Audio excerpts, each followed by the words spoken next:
They're going to sit here and look at all the big moments from 2026 Tony Awards.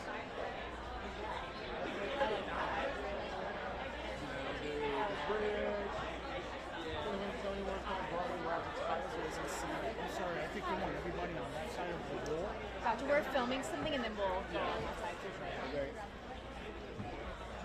I think they want everybody over there now. Okay, they told us 3:30. They told us to cover up for 3:30. Who's in charge? Okay. She said, we want to see you. Gotcha. Okay, we will do that. 2026 Tony Awards come as Broadway wraps its highest grossing season to date. The 2026 Tony Awards come as Broadway wraps its highest grossing season to date, fueled by big names and high grossing. The 2026 Tony Awards comes as Broadway wraps its highest grossing season to date, fueled by its shows with high price. What about high price productions? Something like a high price production with big names.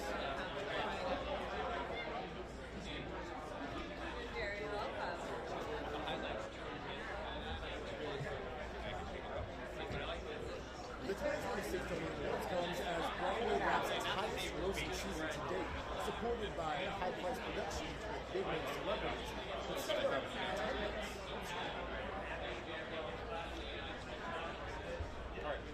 Yeah.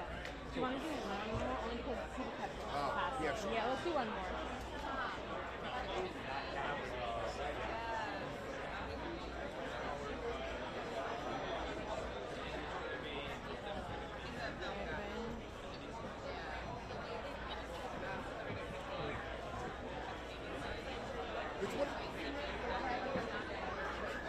The 2026 Tony Awards comes as Broadway wraps its highest grossing season to date.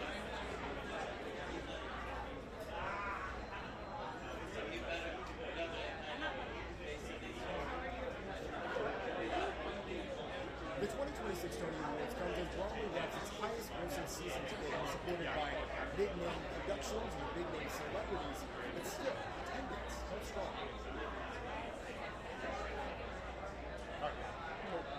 Cool. Awesome. Should I do mine now or wait? Should I wait? I mean, if we got the time, do it now. Yeah. I mean, until they truly kick us off. Right. I'm also sure that you're going to be able to see something. So we could someone. I think that he more so just met like everyone else, but still. Yeah, I'd say knock yours. Yeah.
Whether they started acting in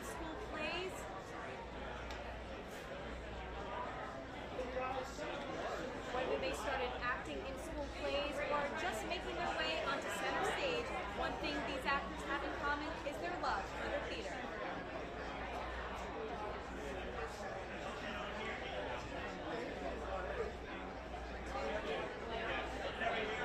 Whether they started acting in school plays or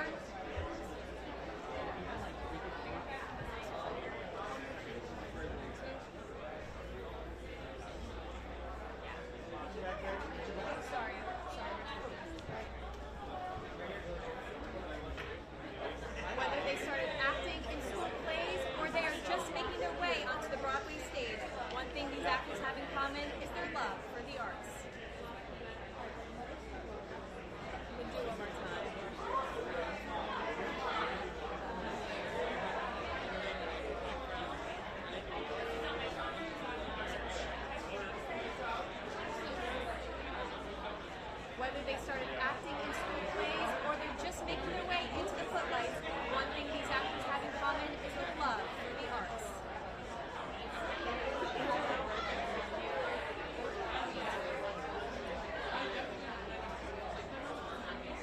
We're here at Radio City for the 79th Annual Tony Awards happening right now on CBS and Paramount+. We're giving you an inside scoop into this year's Tony Awards through the eyes of Broadway's biggest stars.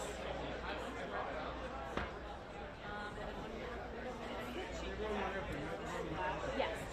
Yes.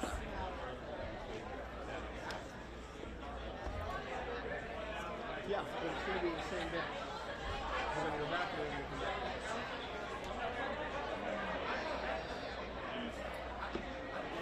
Who asked you?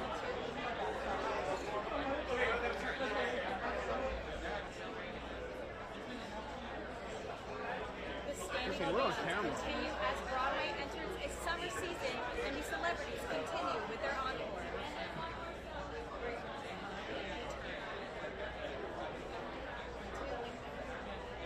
The standing ovations continue as Broadway enters its summer season and celebrities continue to return for their encore. At Radio City, I'm Taylor Macy, CBS News, New York.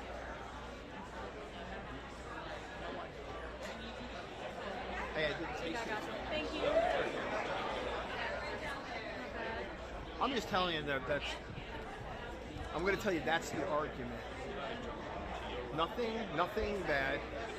Nothing bad.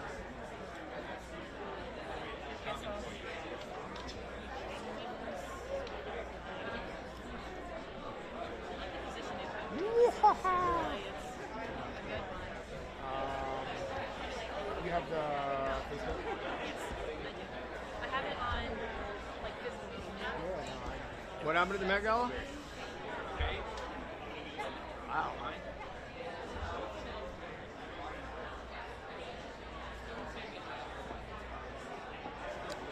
Now the worst trip that I have ever seen was at the Gotham's airing. It was in a tent, and they have that. It's like it's on the sidewalk, and then they cover it. And I guess one leg was off of the carpet, and he slipped and fell into the top.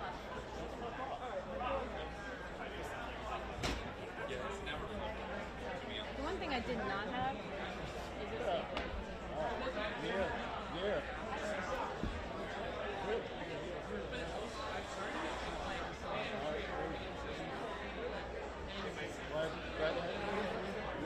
Let's do it, man. Yeah.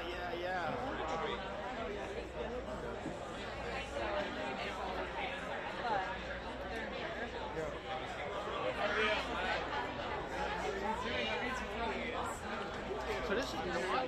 This is my 18th. This is my 18th Tony.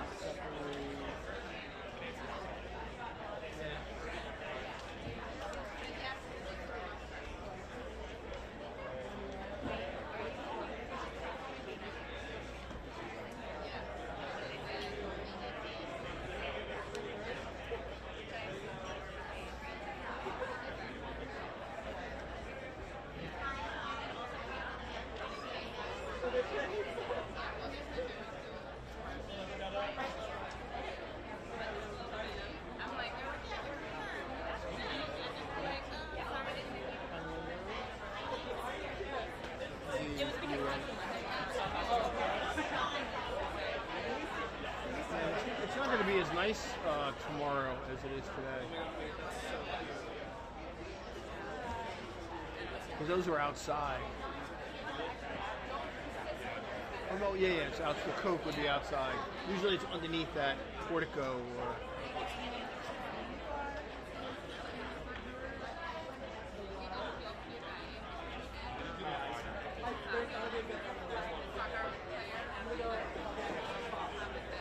You too. Oh wait, Charlie.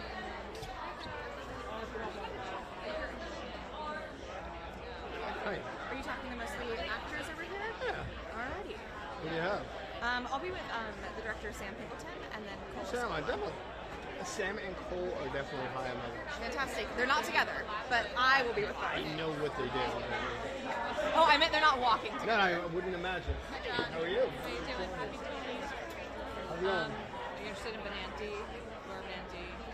Retail? So she's doing the pre-show, right? She is. Yeah. And then I had Cash from Giant. Yeah, of If course. you're not busy. Oh, she's not busy. So why wouldn't I talk to her? She's gonna be hot. Who's walking with John? Let's go. Oh, Who's on here? if I see them out there, I'll tell them. Sounds great. And you're with Cole too? Or? Cole. Yeah, can I say something? So Cole is definitely working on the Ordinary movie. Not announced. Yeah. Right. Ask Molly that question. What's the question? Cole. Cole working on the Bill Murray movie? No.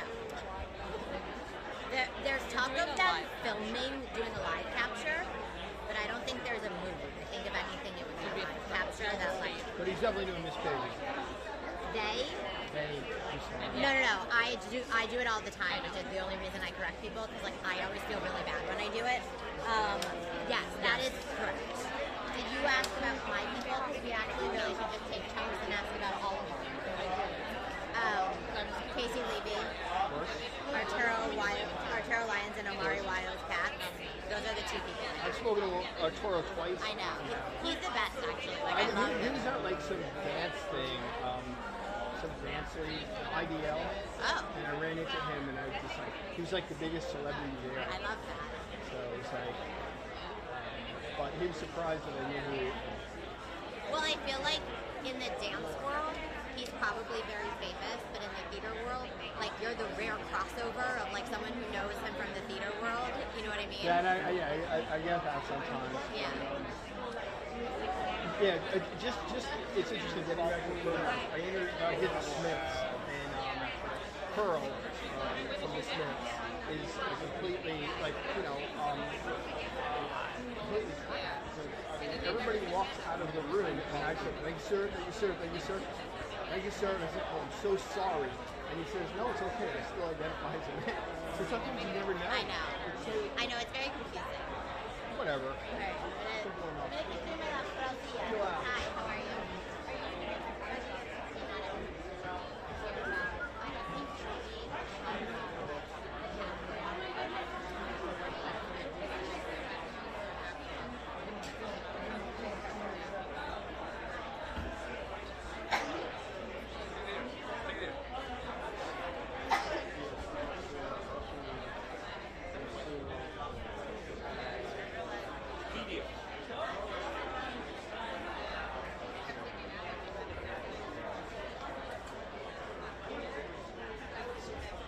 Ready for this? Yes, sir. I am ready, willing, and able.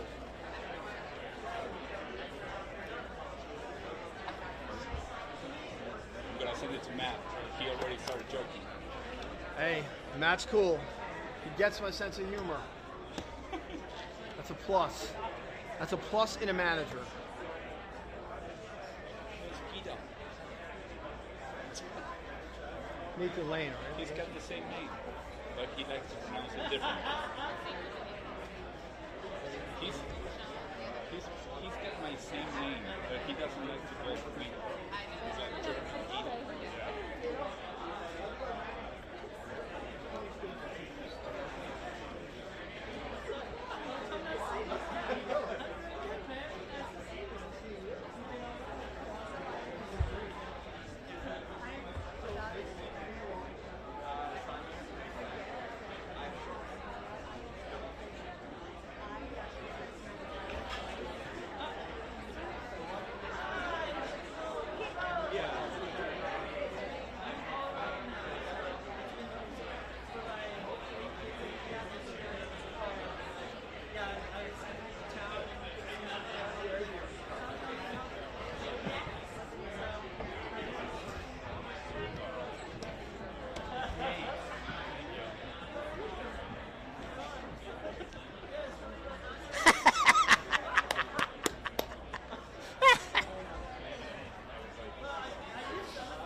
days of broke.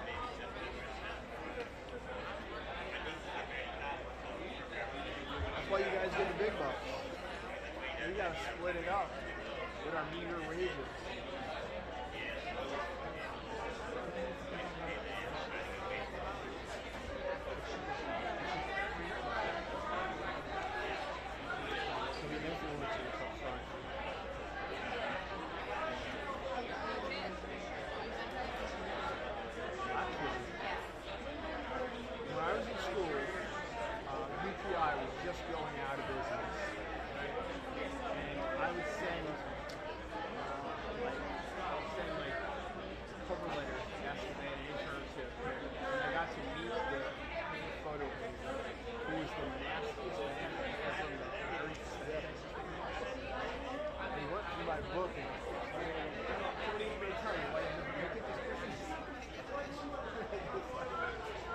Today, that would be like a complete 180. It's small. It's like, oh. And like when I got the job at AP, I was like, what did you UPI for? He took to Larry. I was like, what was that like? You know, I had to tell the story. It's like, yeah, that's Larry. But he might still like you, but he'll insult you. And I'm like, oh, okay. Today I'd be triggered. I was triggered. I'd be crawled up in a wall. He was mean to me. That manager was mean to me.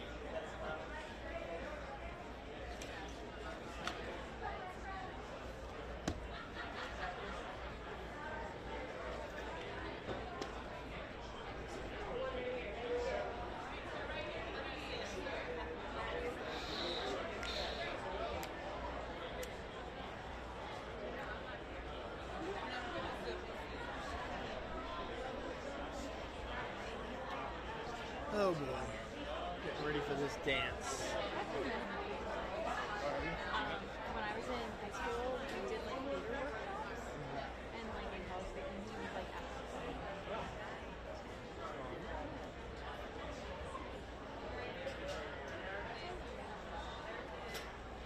So interesting that like different types of award shows because the level of ostentatious dress is different at each one. Yeah. Yes, they are. The VMAs were crazy. And the Grammys were more. Similar to the Oscars or the time it's like Full theater.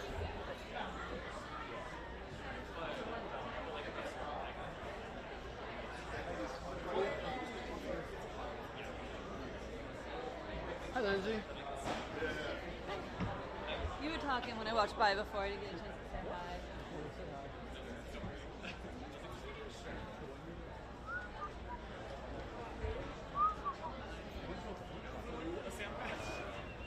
But yeah, so when I went to go see, I was like sitting at Late March Solo yesterday. I was like, here's a ticket for a show under $100. How we do?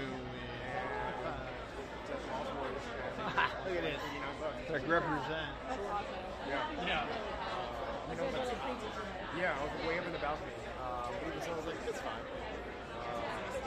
And then once that, there was like a 20-minute stretch of the show. At the end of which I was like, this is huge. Then I left and was like, I don't remember any of this. Like, I feel like all the like special effects and yeah. And I enjoyed like the story. It wasn't that music was. I honestly, I could say I felt that way when I was outside, but I like it. But I feel like the set and just the way they did everything is more memorable. Yeah, this definitely was that. That was nice. That was the moneyest this show. I think it's gonna. I think so too. Not so sure that I've seen show, and if they can translate that well on stage, it will be a tight race. So you gotta get used to it.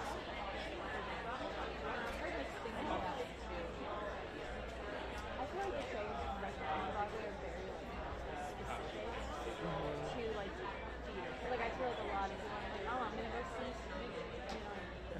which I think I've found where like I see all the shows on like theater friends and my other like out of. That's where I think we lost more is it was a pretty packed theater, which is part of it. You know what I mean? And then like if it doesn't work, the IP then is well known enough across generations. And then there is so much, but we'll keep it quiet. it's like sitting right there. Sounds good. So you can go anywhere you want, and I can get on the ladder. I'll get, I don't know. you know, whatever you go, I'll get it.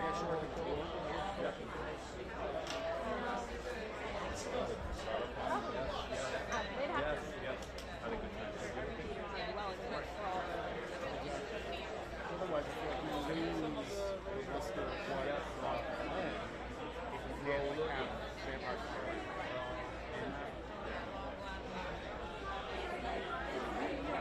Yes, yes, she saw it, but I cannot remember. And then,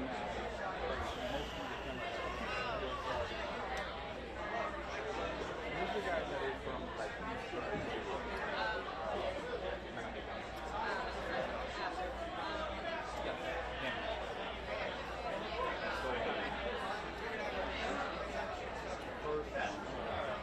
I didn't get Definitely trying to for Chicago. I mean, unless you guys.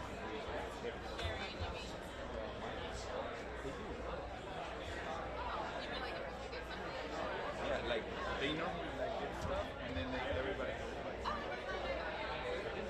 they do it like every event, pretty much in Europe.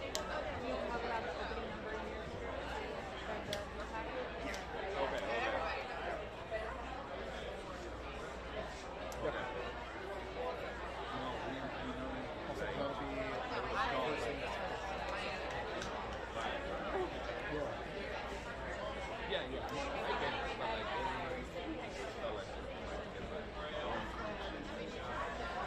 It's always a question of, alright, so we have seconds, is there anything like highlights? and then like, we were like,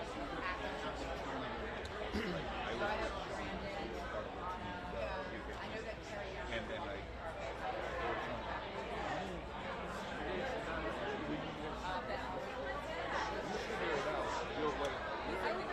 right here trying to get but then like the next carpet we were again and then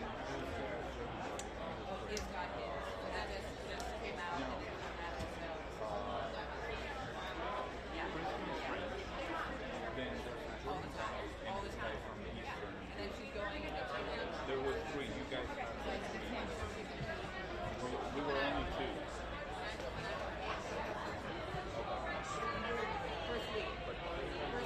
And then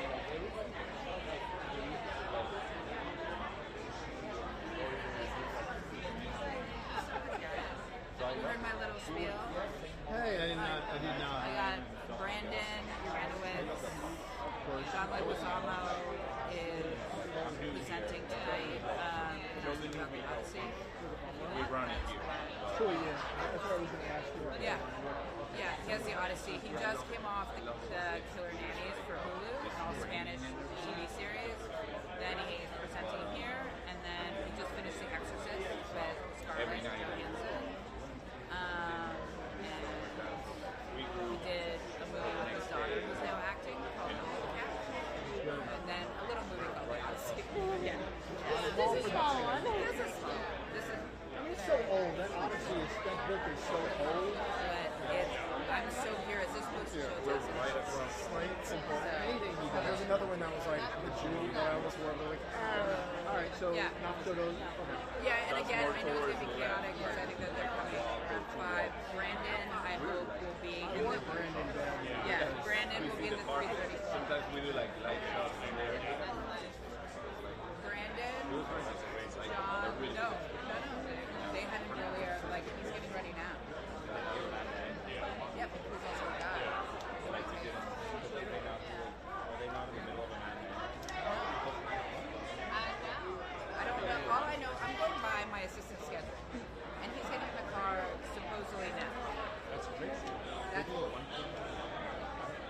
I think they did. I think they did because Schmiga June moved it to Lately they've been doing that. Yeah. Good. Yeah. I think they shouldn't do that. And Cruz doesn't have a mandate, so Kara's going to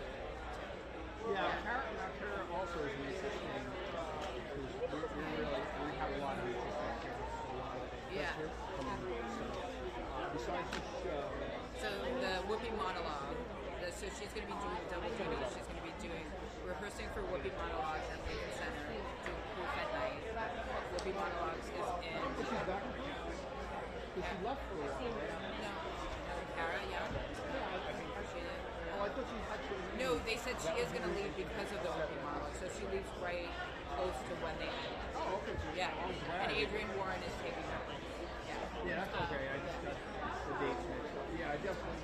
Yeah. Okay. And then it's Is God Is came out earlier this month, and I Love Boosters. Yeah, and then Ben Aller is here to celebrate with his cast for Death of a Salesman. And then he has the Gilded Age coming back this fall. Alright. We'll see how all Forever. I know. I have Darren Chris and then Bryce Pinkham. Alright, thank you. Sure. My little spiel. Okay, I got Brandon right away. Good. Some good friends. Hi, hey! I'm great, how are you? Not bad. Tomo presenting tonight. Well, when you say everybody, what do you mean? On a gas dyer. Good seeing you. Again, other people might be with them. Gotta be honest. It's like I keep it real. Keep it real. What's that?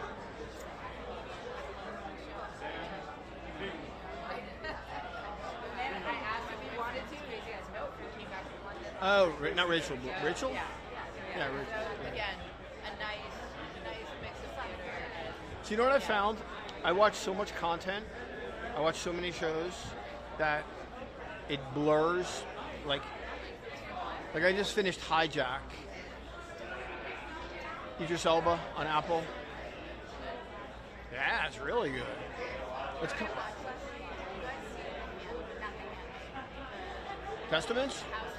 Oh no, I didn't see it. No, I didn't see that. I did the Testaments. I finished last week. Yeah, I liked it. You know what I'm watching now? I watch like 2 or 3 things simultaneously. I started watching the Righteous Gemstones. It's like Uncle Baby Billy is freaking hilarious.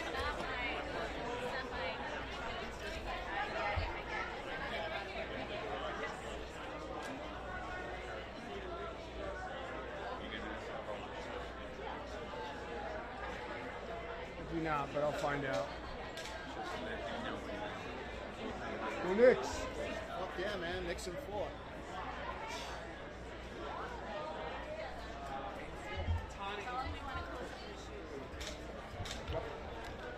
John, you heard that? I heard that.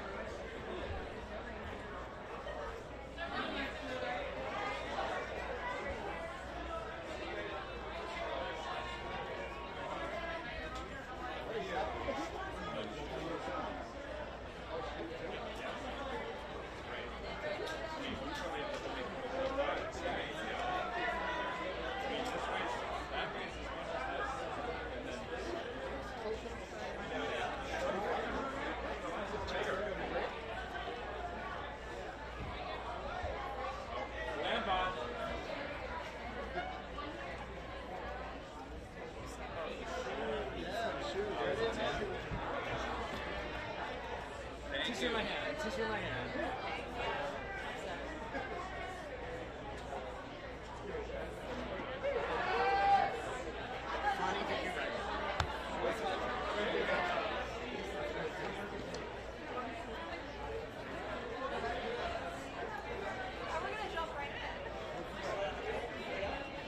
You are.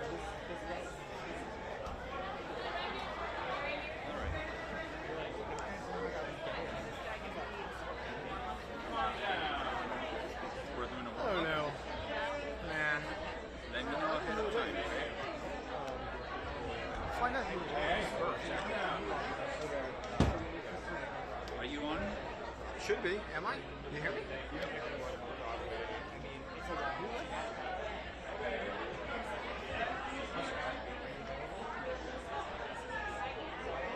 Hey, see, I gotta tell you, Brooke, note, good. Yeah. I did. I did see that. So I'm giving you the Heads up. No, I did not. Was it good or bad?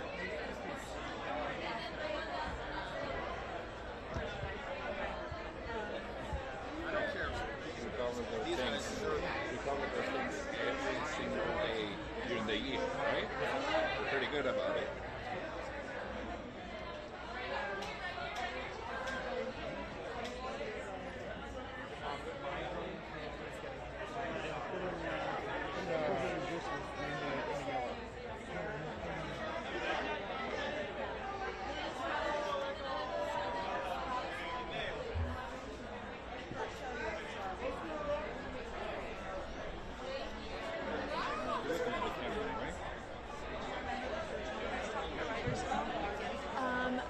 Who do you have? Jim Barn and Kit Buckin from Two Strangers. Yeah, let's do it. Right now? As soon as Kit's done. Okay. Yeah, the Two Strangers, right? You're doing this? The warm-up. This guy come in. I just need to get a warm-up.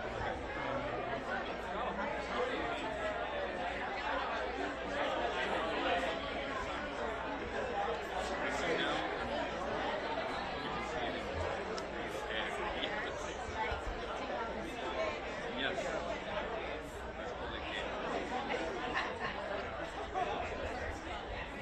How far out do you Johnny, do like this. We'll have More in the middle. Is it gel? Gel dried?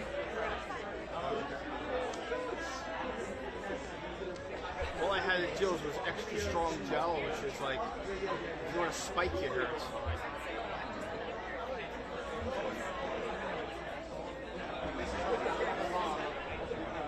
Is it too bright, John? I don't think so, but we'll play it by ear. It might be a tiny bit, maybe a little bit lower. Yeah. Does that work?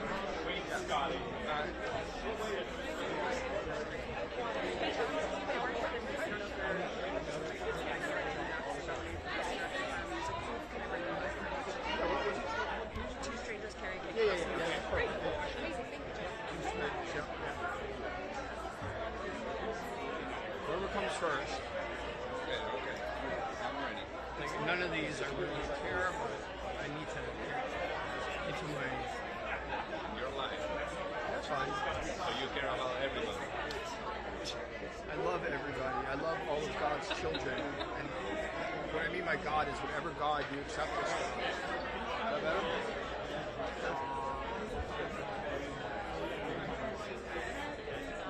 Hello, sir. Hi, how are you? Tim, how are you? I'm really good, thank you. All right. And in Can I speak to you? You're going to speak to me. So congratulations, first of all, on the nomination. Thank you so much. Tell me about Two Strangers. Two Strangers is this wonderful tale about two people connecting in New York City. Two strangers who wouldn't sort of seem like the most likely pairing, and then 48 hours later, they go on this epic adventure and connect with each other. Now, how long did it take you to get the title just right? Oh, it took so long. We had a list of 200 titles, and eventually it came down to it's like, well, what is it about? It's two strangers carrying cake across New York. So we wanted to keep it ambiguous, so the audience would be enticed to just come and find out what it means. What were you doing when you heard about the nomination? So I'm rehearsing Something Rotten in the UK at the moment. It's the first time that the musical's going to be done in the UK. So I was halfway through a day of rehearsals, popped out, found out we had 8 nominations, and then had to go back in and sort of pretend like nothing had happened. Live theater, the last bastion of human interaction with the material. What is it about live theater that AI can never replace? Oh my goodness, I think we need to go into spaces collectively and commune and be there together and experience something as a community. And so I think live theatre is the only way to do that. I think it's the best medium in order to feel empathy. To be a human sitting in a room with another human expressing something that another human has written is the most human interaction we can have, and to collectively feel that and the vibrations of other people is really important. That's why I love it so much. Now, the last question is going to be tricky. Yes. Can you whittle that down to a word or a phrase of why humans are going to be better at technology when it comes to live theater? Because humans need other humans to connect. And that's why we go to the theatre. Brilliant. Thank you so much. Thank you so much. Thank you.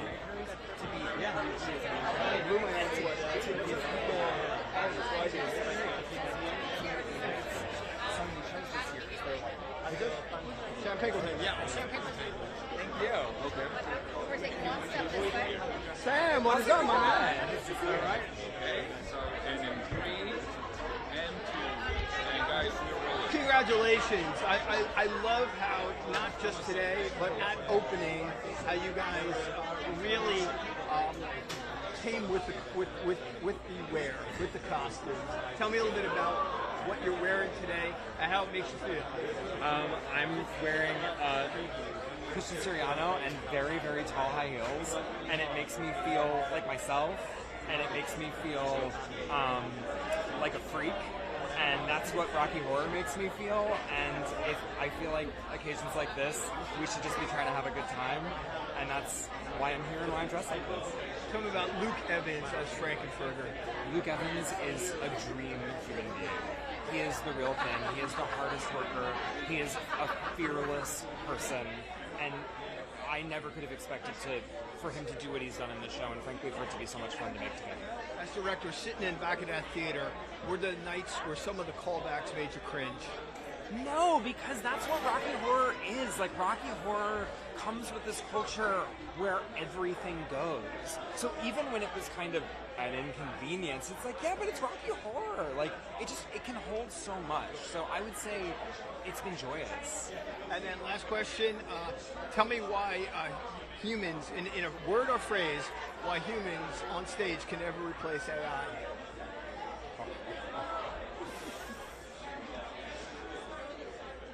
You know, I feel like the Rocky Horror Show is the antidote to the robots winning. And being in a room with sweat and glitter and guts and people shouting out things you maybe wish they weren't shouting, it actually reminds us that we're human. And there's no substitute for it, and that's why people are going to the theater right now. That is William, man. Wish you the best tonight. Have fun out there. Can I see your outfit real quick? Thank you so much. Yeah. Thank you. Thank you. Yep. Guys, something right now, the corridors. Director Jesse Tyler Ferguson. Okay. What do you say? E.T. Hey, what's up? My name's Kit. Hi, guys. Nice to see you. Hi, guys. So just tell me your names really quick. Yeah. My name's Kit Buchan. I'm Jimbo. And we're the writers of... Yep, step back. Yep. That's one of their names. That's perfect. Just going to be really brief. Okay. Congratulations on the nomination. Tell me a little bit about how long it took to get that title just right. Like a really long time. It's the 5th title the show has had. And we wrote, and our producers were like, it's still not right. And we wrote a huge list of titles, and that was the last one on the list, and we only put it there as a joke. And they were like, we love it. And we were like, really? There were about 200 other names on the list. And that's the one. And now we love it. Tell me what it is about coming to the Tonys. Look, when you hear your name called as a nominee, when you got that phone call, what was that experience like now to be here at the Tonys? Well, particularly for us, this show has been a 10-year process, which is fueled by our love for New York City. So it's like this final welcome into the heart of the city that I think just punctuates the whole thing and makes us feel like we've really been welcomed and like there's like a home for us here. It feels absolutely wonderful. Yeah, and when we found out that we were nominated, we didn't really know anyone in the Broadway community, and this has been like, we've been out here for a month, and now it means a great deal more. Because now we know loads of people, and people have made us feel like really, like, we're not outsiders, we're part of the furniture or something. It's brilliant. Thank you so much. Thank you so much. Thank you.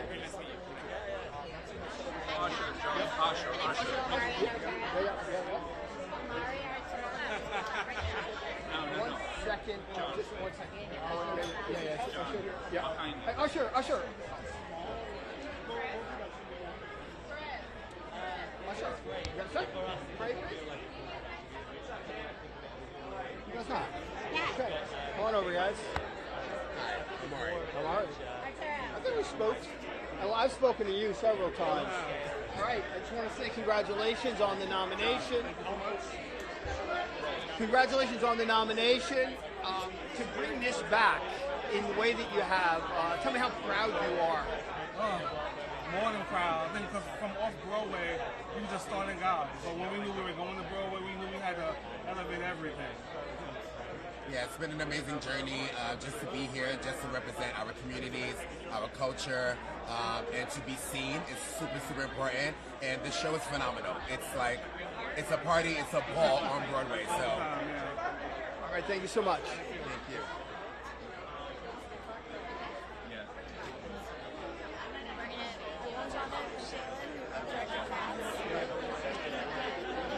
Is he with Bill or? They're not walking together. I mean, not together. Like, separate. We walk together.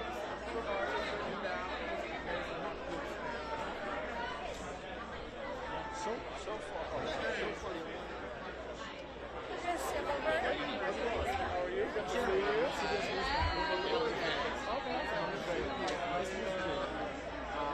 I see cats, rice. Jesse told Tyler Ferguson.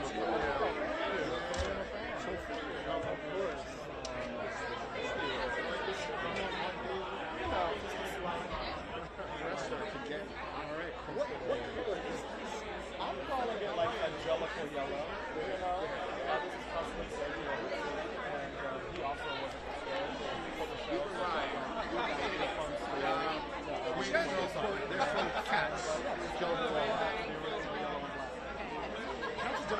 The writers of Carrie and Kate, Two Strangers. That's why I asked him how long it's been. Because I still can't remember the name. It's so confusing.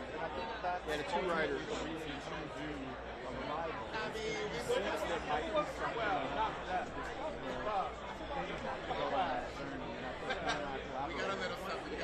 Had as many questions as we had answers in the beginning, and more questions than we had answers at the beginning of the but there were just a handful of things that were so much early on that we had to go down this road.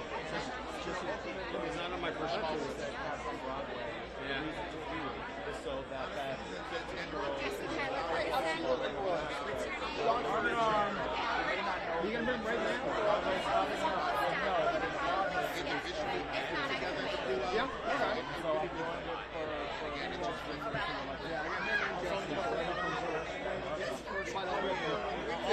Yeah, still trying to figure out who said what, but we have something heartfelt. Yeah.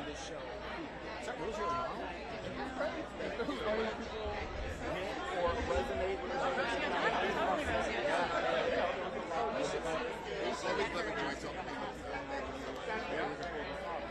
it's fun to be like, yeah, we did it.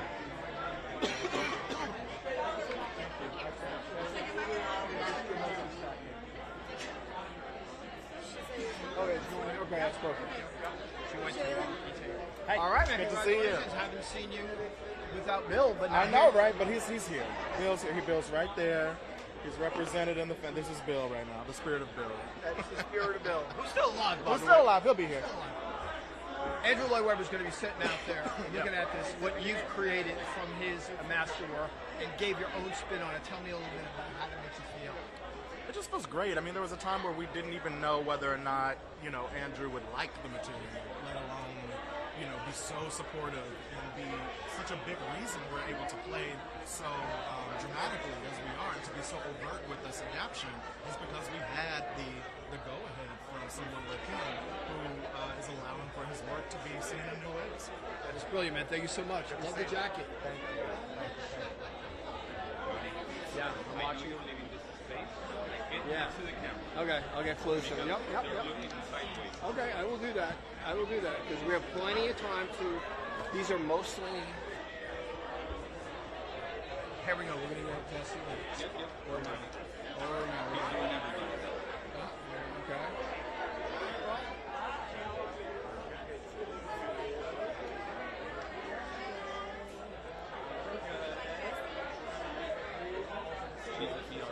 Yes, she's already. I already spoke to her.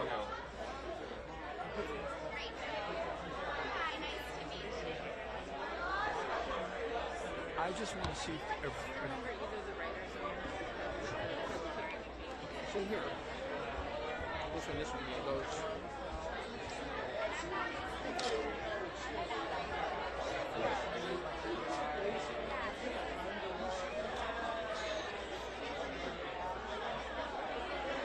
A little thing. above and below.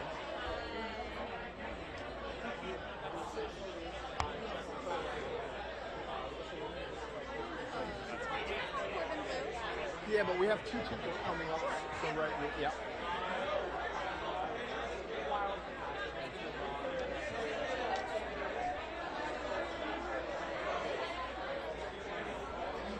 Sure. I have no idea. I do not. Hey, AP. Hi. AP will take her. Yep. Rosie. John, what about the lady? Yeah?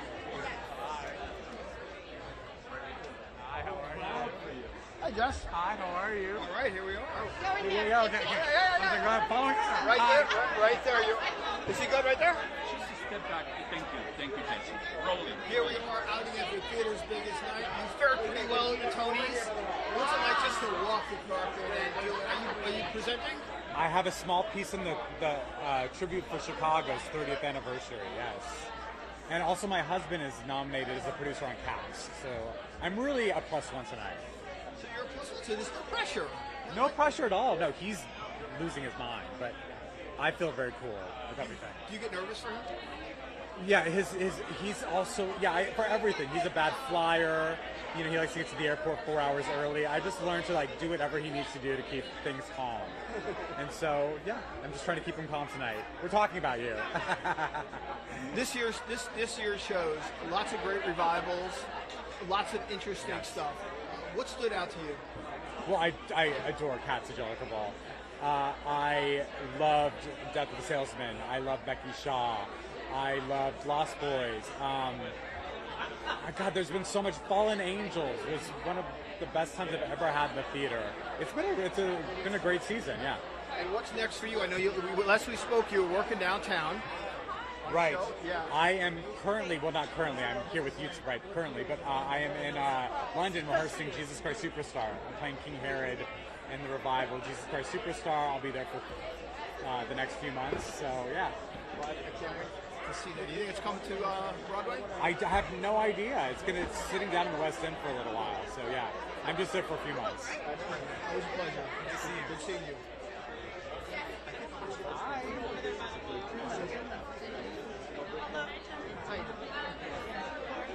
Yeah. I think she's the director of Liberation. We're just going to get it really quick. What are you most excited for? I'm excited for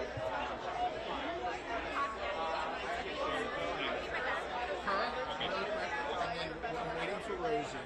We're going to bring Rosie to you. We'll bring Rosie to everybody. Hey, can you offer out what else you should say? One of the questions I have with a night like this is, in the Broadway, time to time, I want to get to tomorrow night. Showing up to these shows. What do you think is so special about this episode? What's the question? I'll be too broad. I'll be too, like, I just want to make sure I'm not too, well,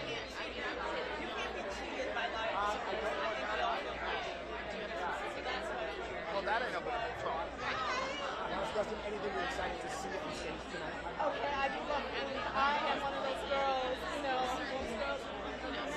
President. I mean, wait. The White House. I can't wait. Okay, I didn't win you. Yeah.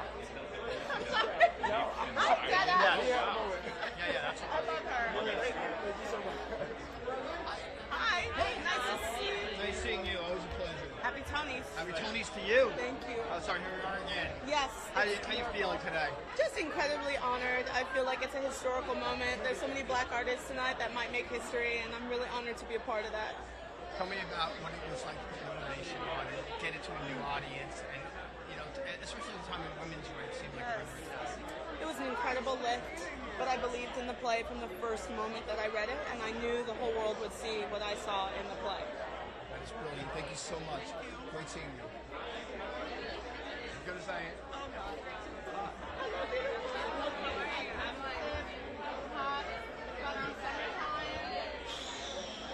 summertime and the living's easy.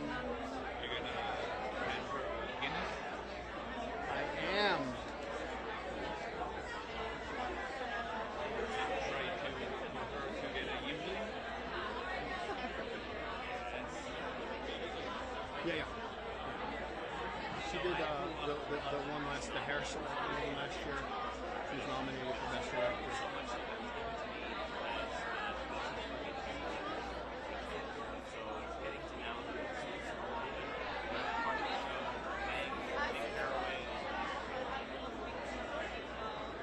So we've been making the rounds. We've seen shows, Deadly Tales, Giants, Brilliant Bounce. She went to actually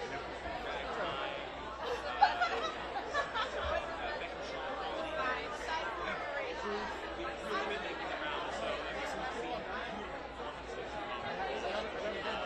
I might have a bit of a bias towards people twice and how they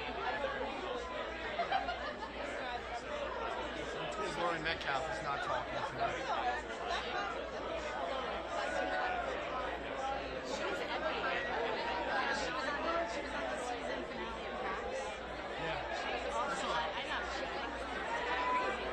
Did you like the end?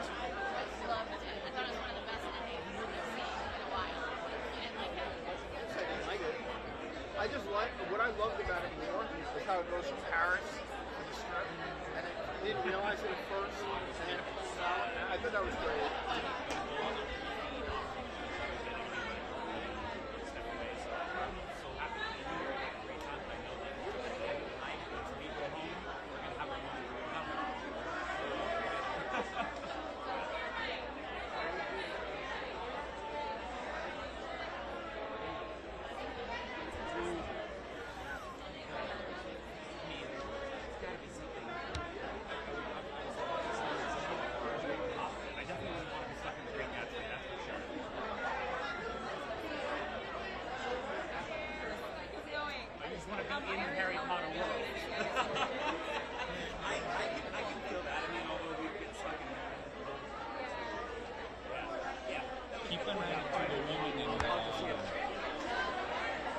on the carpet posing in the kind of red dress.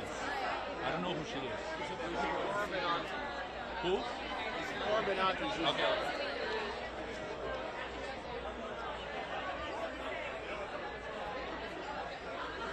Okay.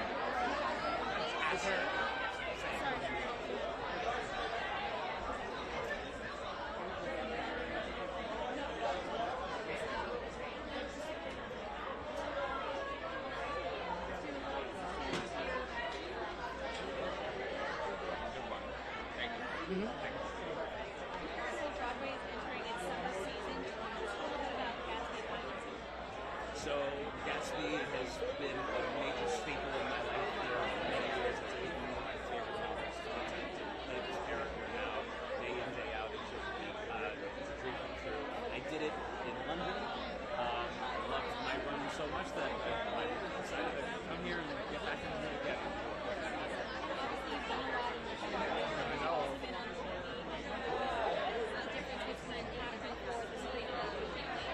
Well, on the stage, we're on the screen, left to whatever happens in the end.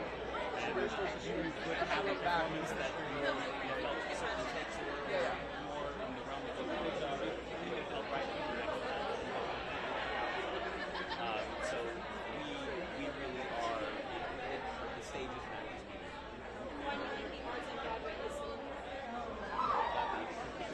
So much change, and it's a way for us to get into community and come together, and it is not infiltrated by AI. It's the one medium that reminds what happens when we get in that suit.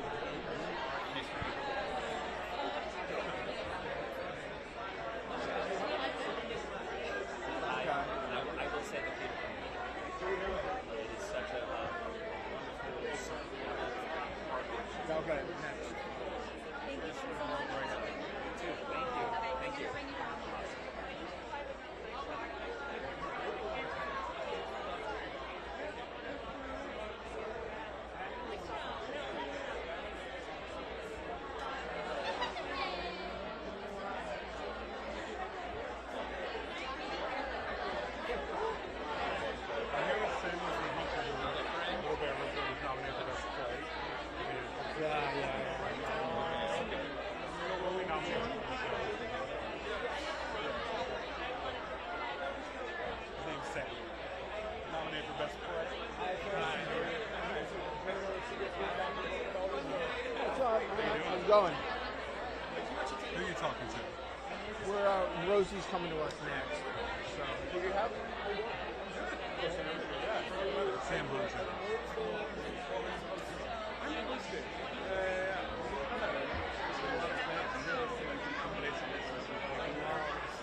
Who's coming on? Who's coming? Who's that?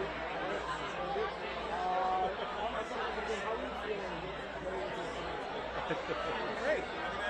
I'm so happy to be here, and this is really my community. There's so many people here that I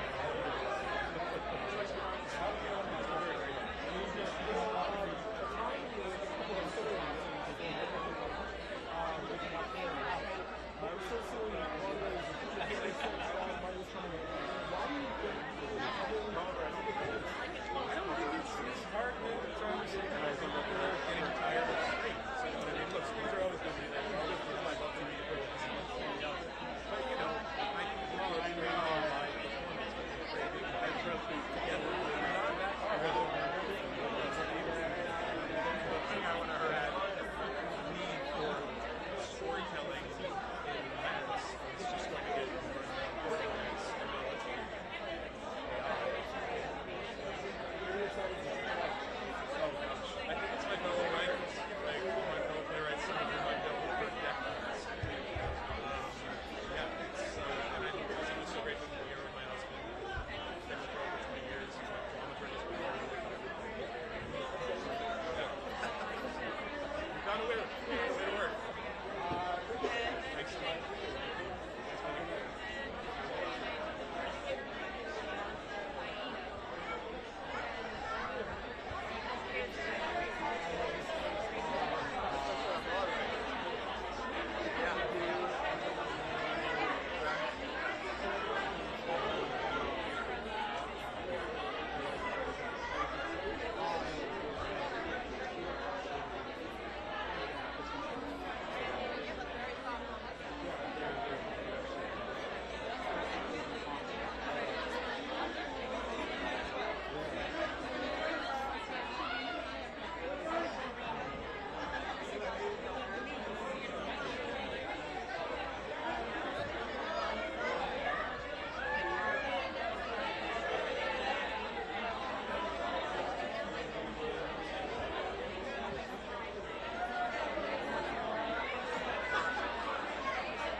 myself.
Okay, go ahead.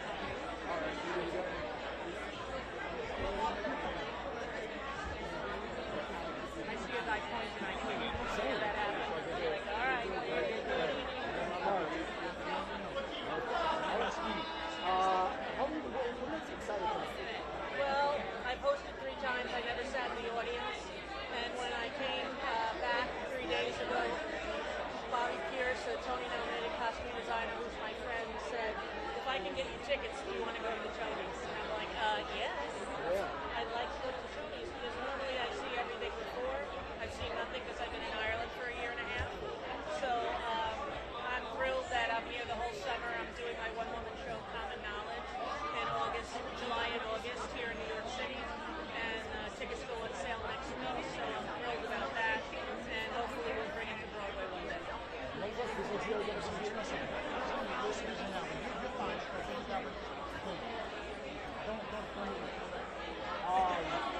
you've applied for these shows, I mean, you excited to see on the stage? Everything. I want to see everything. And I have tickets for everything, starting tomorrow, Tuesday. But I'm really rooting for Shoshana. I'm rooting for Schmigadoon. I'm rooting, for Leah Michelle to have been nominated for the creative category. Sometimes it's so hard they shoot themselves in the foot. There I said that. Would it have been so wrong if they only had 3 to nominate her? Was it them? I don't know, but I don't get that. Why they, sometimes just go over too big. We don't want to switch the cars now.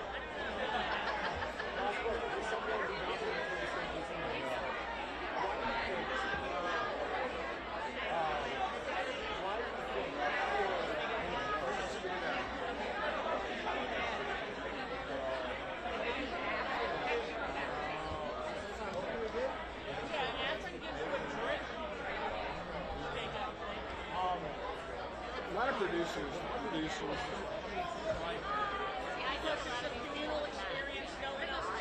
Probably producers and many people. And it's an American art form. Documentary. The most excellent one. You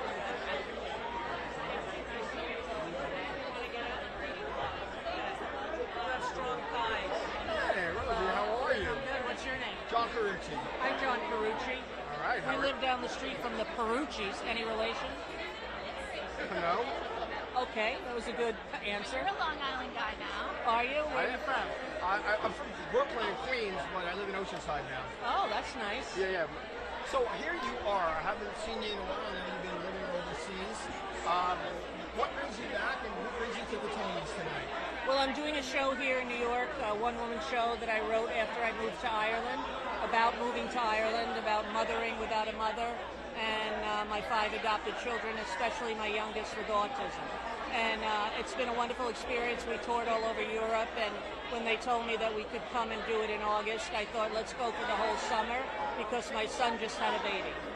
And he's 2 months old, and I'm thrilled beyond words, and I got to hold him all day yesterday, and I didn't even care that he cried. That is amazing. An interesting season this year. Some great shows. Obviously, Cats, Joker, Rocky Horror. A lot of gay culture being represented at a time when it seems under attack. How important is that? Very important. And if it wasn't for gay people, there wouldn't be this brilliant amount of theater. To tell you the God's honest truth, and every actor and actress knows that. And so I think that now that minorities are being rounded up and put in concentration camps, American gay people are very worried about their community, and I'm one of them, and I am too, and I think it's a disaster what's happening, and I really hope that America can rectify it sooner than later. Do you find it's weird that you're still in the news by a certain guy that likes to tweet? I certainly do, and that it was, 20 years ago that I spoke about him on The View, and he hasn't gotten over it yet. And whenever he wants to do a punchline, it seems as though it's me. But he's done so much worse to so many other people since then, and I don't really even think of that when I think of the disaster that he has left for the United States of America, should we be able to save our democracy in these last few months before November. And then last question, shifting gears, hosting the Tonys, what is it that experience, what is it that you know but audiences don't about those experiences on the magic behind the scenes? Well, Broadway is a very tight-knit community, and I was very thrilled to be a part of it, and to be asked to host makes you feel like, okay, you're a member in this club that you always wanted to belong to. And it was a beautiful experience. This weekend when I got here, I was watching all the opening numbers and going, wow, I was young. I could remember all those words. That's shocking. When I look at it now, I go, that young kid knew what she was doing. This old lady, not so much. Well, I can't wait to see you on stage. Thank you so much. Always a pleasure. Here we go. Hi, Festival. Yep, I'm just going to get more first, and then I'll swing over. Is that okay? Yep, so I'll get both. I just promise to order. I'm a man of my word. Thank you. How are you? Yeah. I just put this wrap. It sounds like So I feel like the trick is just keep them really there's like at least two that work in that one. I talked about like 30 minutes ago about this.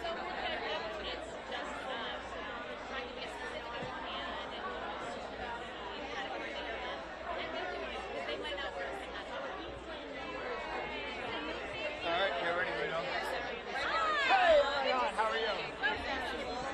I'm sorry I can't actually kiss you all. My makeup will come off. Mine will come off too. I know, it's true. Yeah, and then you have to do the rest of this carpet with like runny mascara. I can't do that. You can't do that. You have a reputation to uphold. All right, here we are. All right, so tonight, let's talk about your duties. My duties, yes. I am co-hosting Tony's The First Act with Titus Burgess. A lot of fun writing a lot of those jokes. So I'm excited to see if they work. Now, you've always been really funny. What is the difference to be a funny writer? To write stuff for yourself? How do you critique it? You know, a lot of times you don't actually know until you get in front of an audience. So that's a trick. But I always bounce it off people I trust. And the woman Agatha, who's writing the show, she's been very generous with letting me go through and do my own passes and jokes. And, you know, my husband is really funny. I have a lot of friends who are writers who are really funny. So once there's a consensus of like, yeah, that's good, then I know it's good. Well, you're pretty funny also on social. Oh, thank you. So tell me a little bit about that, because you do a lot on social, including, giving a little hype to people that don't normally get it. Tell me about what that experience feels like. You know, I think social media can be used for good or evil, and I've certainly had the evil side of the internet, and so I try to be funny. I try to also stick to my values and principles whilst being funny, because I do think there's a lot happening in our world, and if we're jamming it down people's throats, they're not listening. But humor, I think, does open up the heart, and it leaves room maybe for people to go like, oh, take something a different way. So yeah, and then I use it to do my best to promote things that I believe in. And my last question, a simple word, in a simple phrase, or even a single word or two, why can live theater never be replaced by AI? I have a joke about that in the monologue. Let's hear it. We're on the same. Well, I say Timothy Chalamet, he was supposed to be here, but unfortunately he's been replaced by AI. And then I say, but you, our beloved theater community, you cannot be replaced. And then we go on to say why. Because it is live, because you have a bunch of people every single night from all walks of life get into a theater and say, we're going to make people feel something. And that is something a computer, a robot, will never be able to do, ever. Thank you so much. Wish you the best tonight. Nice seeing you. Thank you, John. Thank you. All right? Not as much as more. Oh my God.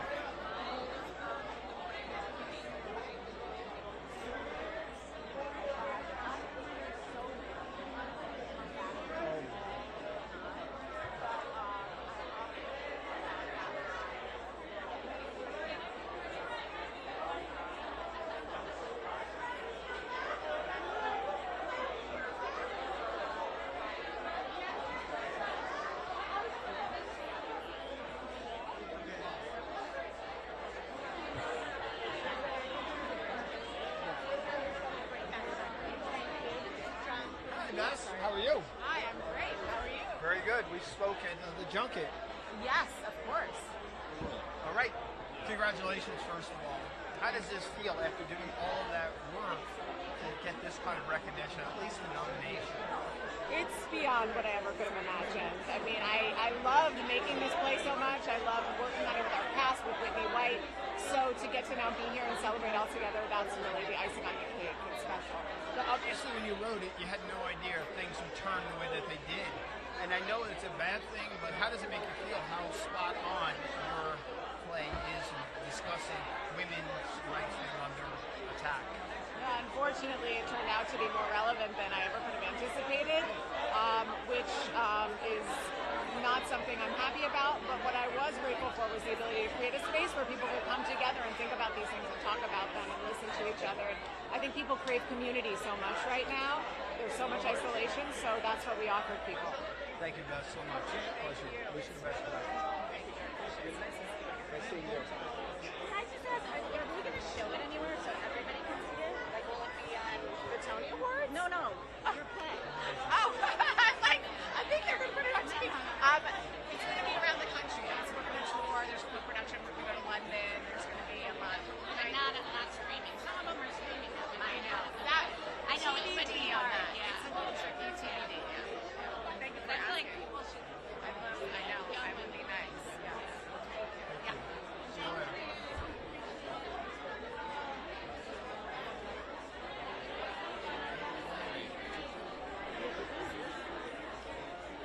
I know and I don't.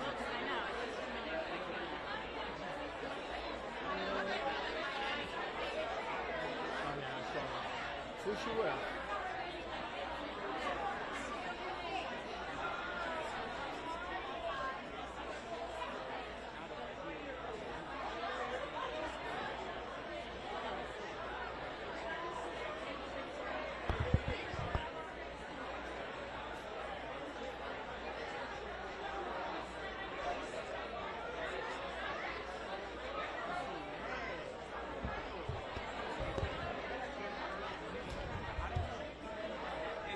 That's what I missed that day. I wish I had a picture. I had pictures. Yeah. I'm gonna have to talk to this guy, but let's see what happens. She only had two. And my second one was on when you wrote this play. You had no idea women would be under attack as what they are. Women's rights. Oh, two. Oh, two bites.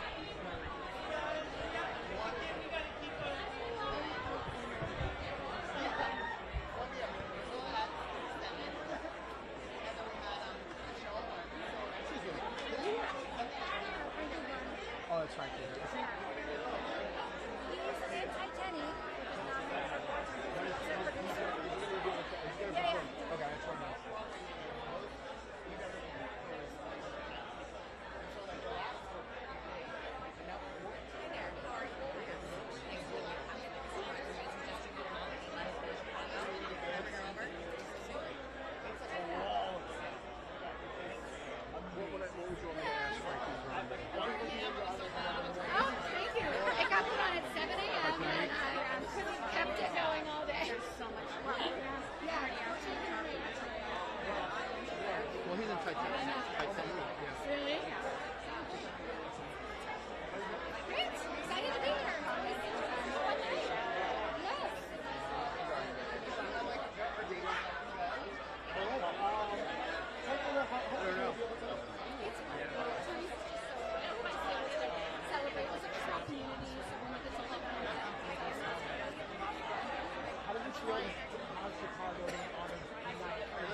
Congratulations.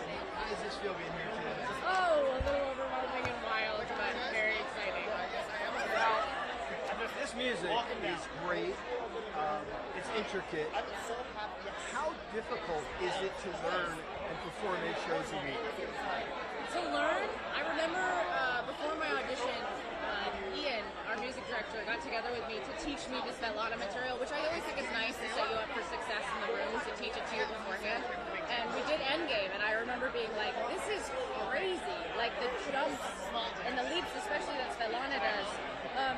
But I've been listening to a lot of the score, not the entire thing, since I was a kid, so I kind of was familiar with the sonic language of it. And so learning it didn't take that long. We put the show up so fast that we were running it in the studio. I think we ran over 20 times in the studio, which never happened before we got to the theater. So we all felt very secure in it. And I think it fits all of our voices so well that 8 shows a week is like hard always, but doable. I love this is you can tell like there's a real chemistry between all of you. Christopher, like that voice just breathes over the theater. Aaron, Leah, everybody. Tell me what it took to get to that chemistry. I think everybody just really likes each other, which really helps. I know Aaron, Nick, and Leah got together earlier in the summer. I came in a little bit later, but before we started rehearsal, so all of us could like hang out and get to know each other. I remember the first day after that, Leah ended up driving me home, and we got to talking, and immediately we were like, oh, we're very similar, so this is going to work. And Nick I had known previously, so I got to build upon a relationship with him that we already had. So that always helps. And then my last question, my film is so great because nothing can do you two. So if you had to come up with a word or a couple of words to describe your life being is better than AI, what would it be? Because there's so few instances in our lives today where we get to commune together as human beings without a screen in front of us or being distracted by an email notification that just went off. And AI is inherently technology, and so there's always going to be something like that involved with it. But it is so rare that we can get out of this addiction that we find ourselves in constantly and just commune with each other, breathe the same air, and watch a story unfold and relate to it in our own different ways, but also in some sort of a similar way. It's church. It's church, and it's the most important thing we have. So great. Thank you. I appreciate it. Thank you.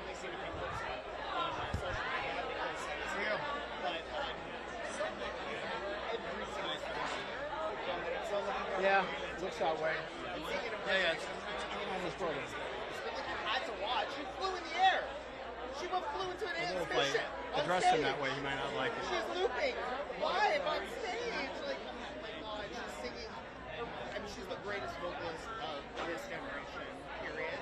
Selena's the other one, and then, you know what? I get to sing her songs every single night. So we're good. We got them all covered. Frankie, how's it going, my friend? Good seeing you. I've seen you in a while. Thank you so much. I'm a sailor. I see that. All right. So big night tonight. Yes. You're going to be out there on stage doing this incredible music, which is, I don't know, a lot of people giving it high hopes for tonight. Oh God, thank you. That's very lovely to hear. How does that feel? Oh my goodness. You know, being part of Titanic has been a dream because I think it is the best show that I've ever been a part of. It is so funny, it is so well crafted, and so to be recognized by the Tony, nominating committee, and now be here at the Tony Awards and getting to perform tonight, it means everything to me. It's a little boy's dream that's coming true right before your eyes, and I'm thrilled. What was in the water at the Grande household that led to two amazing performers, and you guys share notes and give each other advice? Yes, I don't know what my mother did. Other than, I will say, she allowed us to love the arts as kids. She took me to Little Shop of Horrors when I was 8 years old. I saw Phantom 10 times by the time I was 10 years old. Ariana had come to see me on Broadway when she was young and then immediately went to 13 on Broadway. So it's like we have always been immersed in musical theater. So I think that it was A, what's in the water, and B, like, what were we watching? What were we consuming? We weren't like glued to an iPad. We went to theater as kids. And I think it shaped us into the people we are today. Now you said you were not glued to an iPad, which brings me to my last question, is about why is live theater so much better than technology? And can you just tell me that in just a few words? There's no magic like being in a theater with community experiencing a piece of art. There's nothing like it in the world. You know, like, I feel like watching something, a TV show or sometimes a movie can be communal, but it's often very isolated. Theater is not, especially Titanic. 1,400 people in the St. James laughing their faces off together as one for 2 hours. It's an amazing experience. It's a cathartic experience, and you can't get that anywhere but live theater. Well, I can't wait to see this one. Thank you. Good seeing you. Thank you so much. And I'm okay with that not happening. Hello, Roy. So, yeah, about the show. Okay, well, that was right. Hello. What's that? Hi. Yeah. Yep. Did you, the Ariana Grande post was probably good. Okay. I wasn't sure if you can hear. If I can't, I ask. Okay. It's good.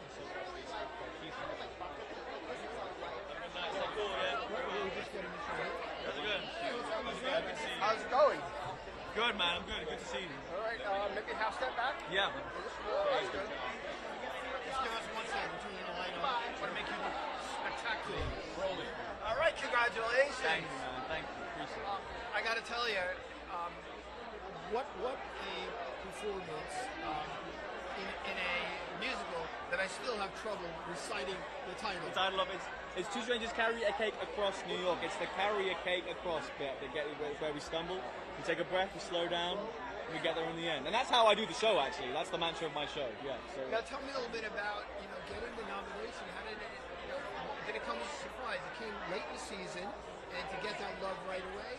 I was very honored, mainly because I'm not a particularly huge name in the Broadway, industry. And I think in my Britishness, I went, it'll probably go to someone they know better, or they like more. And when it came around, I just it didn't compute. I didn't understand. So I was very, very humbled, truly. Lastly, obviously live theater is something that can never be replaced by technology. Correct. Can you tell me, in your own words, in 3 or 4 words, why that is? I think there's an incredible element in our species where it's like, it's always going to be different every night. It's specifically with theatre. I've got people come to the show and they go, well, I've seen this show like 20 times, but this time at the end of the show I came to a different conclusion, and that's a product of me and Christiani, or whoever's on that night, making micro adjustments that are imperceivable to technology, that don't mean anything, but to the human eyes, to the brain, to me performing it, to Christiani, whoever performing it, it means something to them. So there's this inescapable respect and acknowledgement between the audience and the performers. Have a good night. Appreciate your time.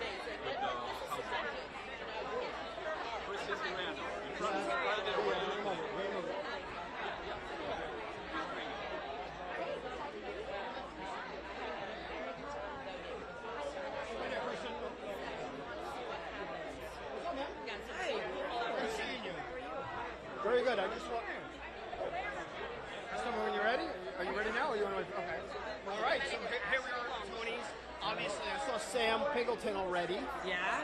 All right. So who else can we expect to be dressed by you? Oh my gosh, I did a lot. I did Alex as well. I did Shoshana Bean. Oh my God, I did Jory Metcalf, who I love so much. We have a good list, and I kind of am forgetting people. You know what's also crazy? I don't even remember, because we do these fittings. No one actually tells me if they're gonna wear it. So I never know. Like, I'm sitting next to Hannah right here, and she's in my dress, and I didn't know. So it's kind of cool. What's different about dressing for the Tonys as opposed to, say, the Oscars or some of the other awards? Is there a difference? You know, I don't know. I will say, I think that maybe people take a little more risk here at the Tonys.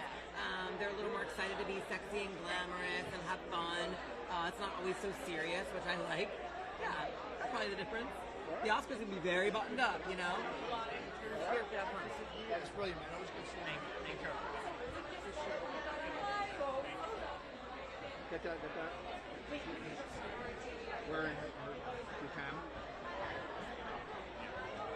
You just ask these guys to do. Yeah, we just gotta clear this space. All right, now I got it.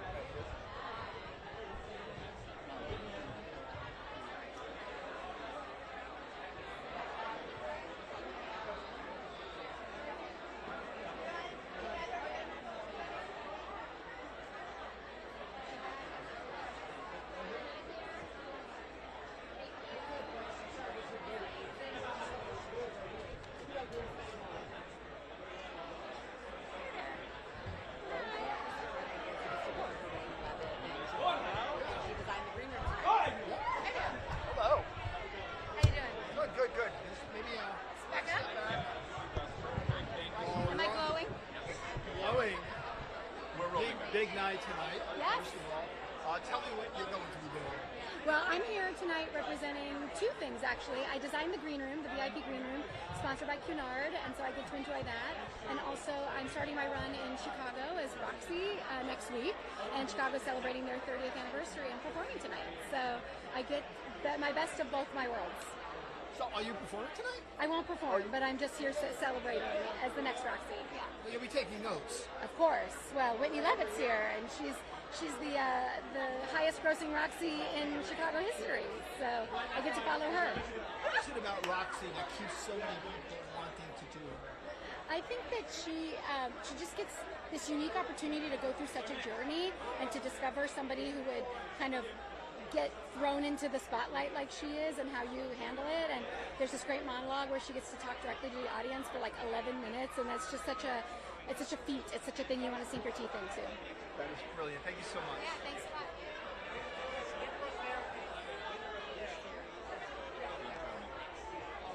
Sorry, I start seeing your glasses. Dude, I don't get offended. Who's coming up though?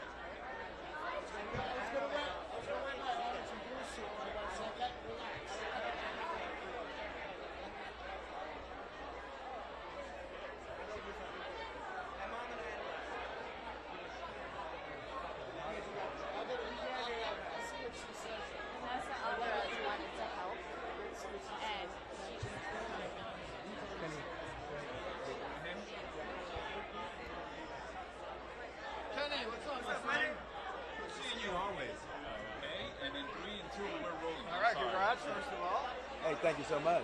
All right. So tell me a little bit, like, you've been to the Tonys a lot, in a lot of different capacities, let's just say. Tell me about this year, what you're feeling. This year, this is like the 19th show I've directed on Broadway, I think, 18, 19. And now I've learned to just celebrate the season, celebrate every artist that have made it this far, celebrate every artist who wants to be here. So I'm just like slowing it down, and I brought my son-in-law with me, and he's never experienced anything like this, so I'm celebrating through his eyes. And this is a time where I want to remind every American, it's about the nurturing and the protection of the creative imagination. That's what makes us America. So this is a good time to remind us of that, and Broadway is the symbol of that. Well, this season, there's certainly a lot of representation, whether it's Catskill, Hurrah, or Rocky Horror, Ragtime, and Revival of Ragtime, your play. Tell me a little bit about how important that is to let entertainment and theater speak to the situation of the country. What is, I just like, great art is so hard, and we make it look easy. People like Joshua Henry, it's like he makes it look easy, and which is why I'm excited to do another project with him coming up, But Danny and what he does all the time, and I just love these artists who come back year after year, a different project every time. That takes a lot of muscle, a lot of heart, and a lot of passion. Lastly, live theater can never be replaced by technology, or at least AI. What is it that live theater has that can never be replaced? Live theater is the closest thing to us. We're sitting in a room breathing the same air. Film and television can't do that. So it's the closest to us and closest to all the things that we're challenged with as human beings every day. And it's universal. And right now in our world, it's great because it's one of the few places you can sit down and see a story unfold in 2 or 3 hours. Television now is broken down into 8 or 10 different episodes, so the place where you can come and do that, that's why a lot of stars are coming to Broadway now, because they can tell full stories, and our audiences are just amazing. That's really good. Thank you, my friends. Good to see you all.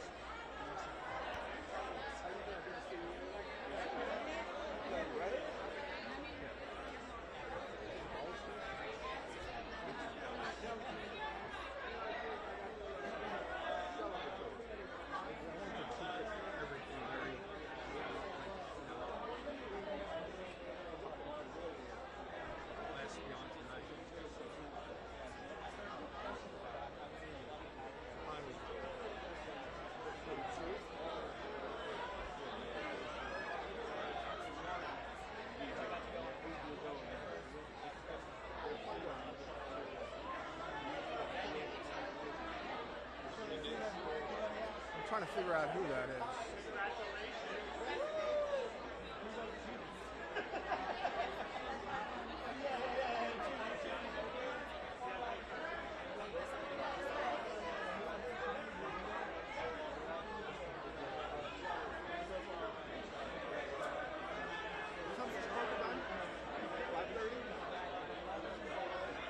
Okay, Darren Chris, Postman.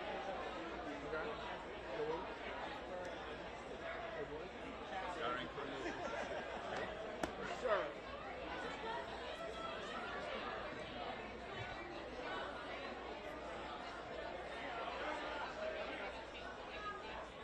He posed with this lady, I don't know who she is. His wife.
After the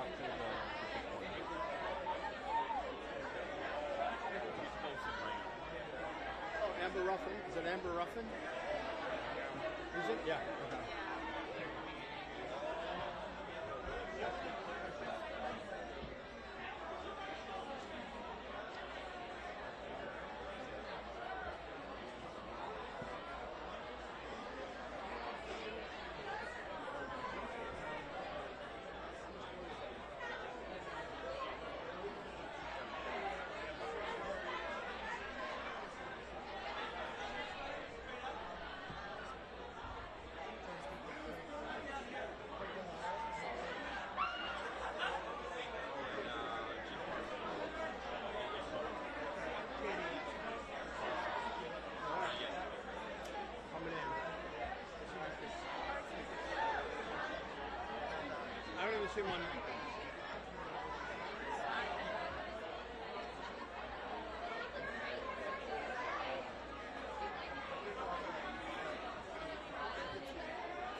You're talking to me.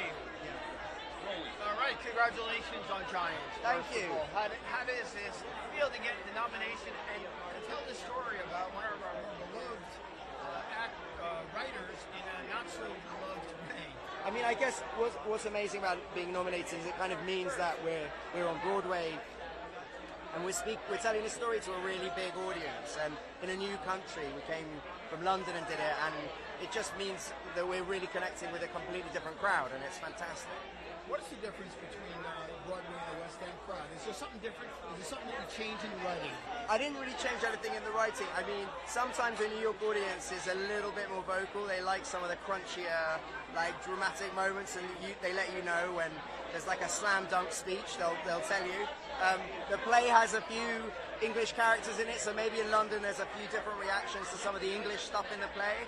And we also have an American actor, a character in the play who comes in and like kicks some ass. So the American audiences really enjoyed that too. That is brilliant. Thank you so much. Thank you so much.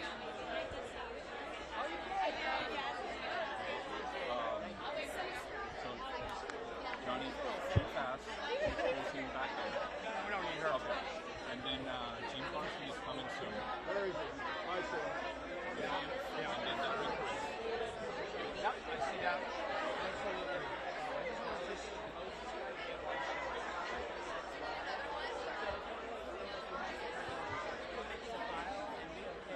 Is he still in the show?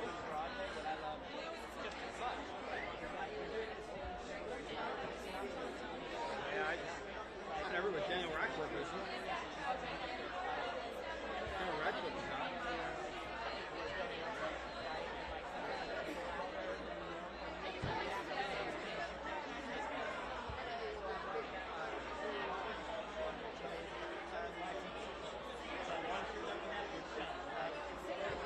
See, now all the matinees are like that. So, and I think they're all at one today.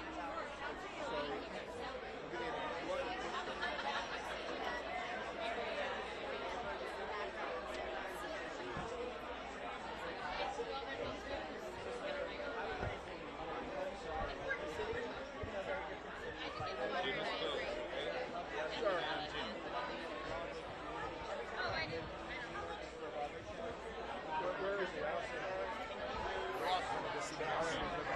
He's flying. Jim!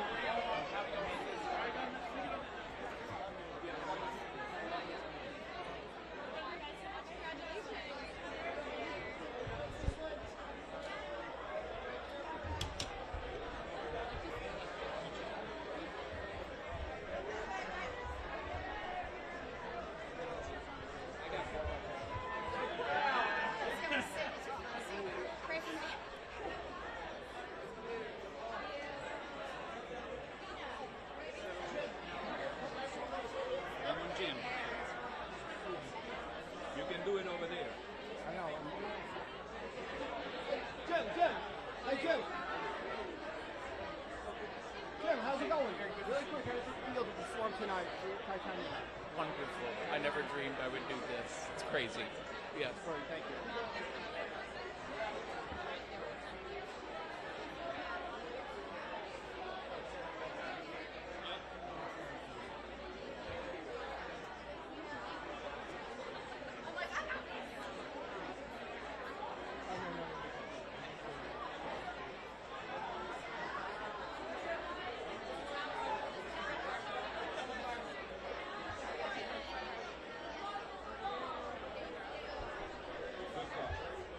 Levi Ross I'd like to get.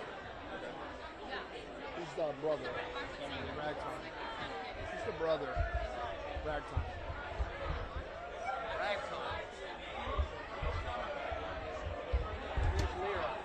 We got them both. We get her. She directed Ragtime. And she's the artistic director of LCT. I do.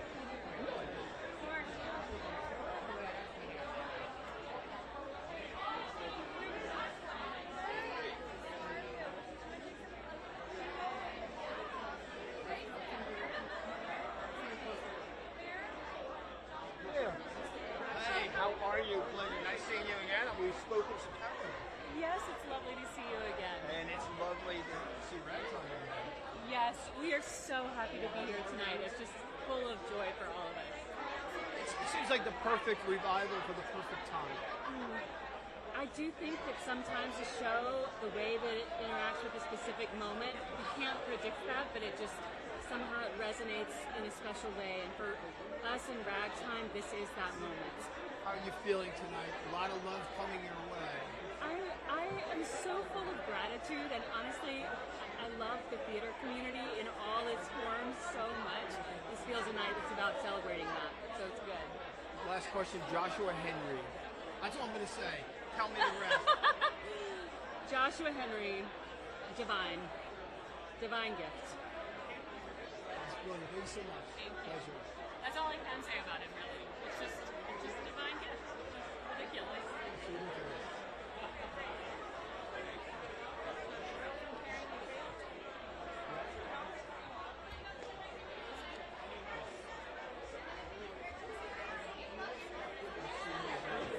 What's up? Who you with? Neil Patrick Harris. Oh, Neil? Leslie Odom Jr., Michael Arden. Right now? There are like 20 people here. Oh, okay. No, I'm waiting to go. Okay. Well, I'll speak to many of them then. Thank you.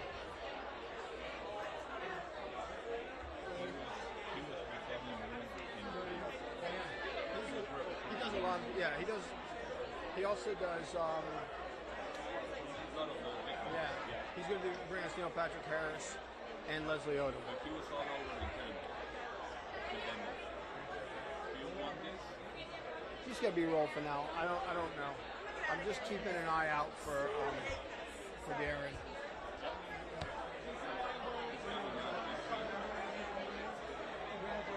Well, he's doing everybody, it looks like.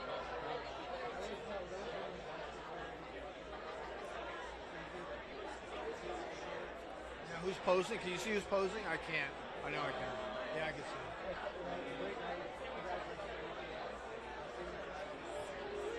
Hey, what's up? Nice to see you. Darren Chris with me? Absolutely.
I saw you in Cannes with Demi Yeah, all the time. exactly. Yeah. I was with. You were that was busy. nuts. I had Demi, I had Penelope. Ah, I had. all the big ones. Then the funny thing is that then I went back for White Lotus. Okay. Yeah. So you did. With Laura Dern. Good to see you. Yeah. But great. How gorgeous did Demi look? I know. She was great.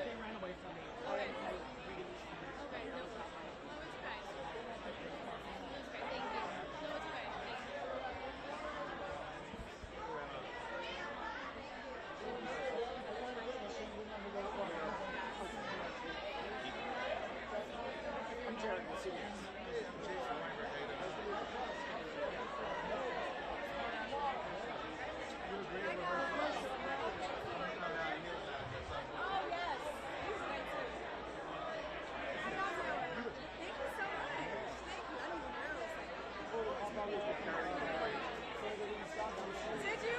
You said I'm gonna need this. Thank you. How are you? Good. I'm right on that, so bring them back. Thank you so much. Thank you.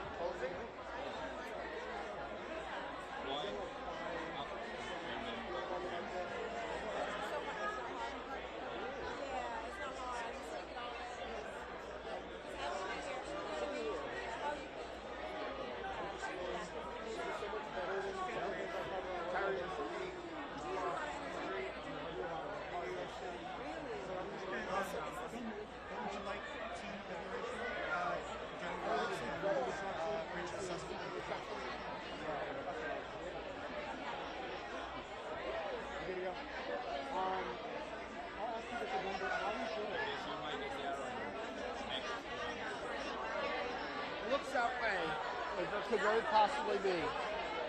That's what I'm hoping for.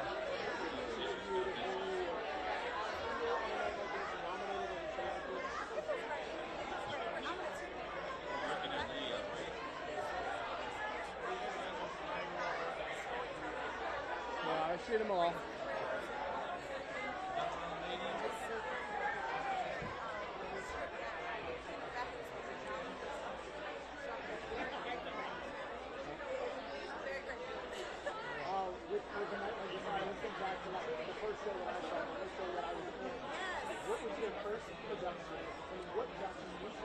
Oh, and the one that is closing right now, and the kind of in the front.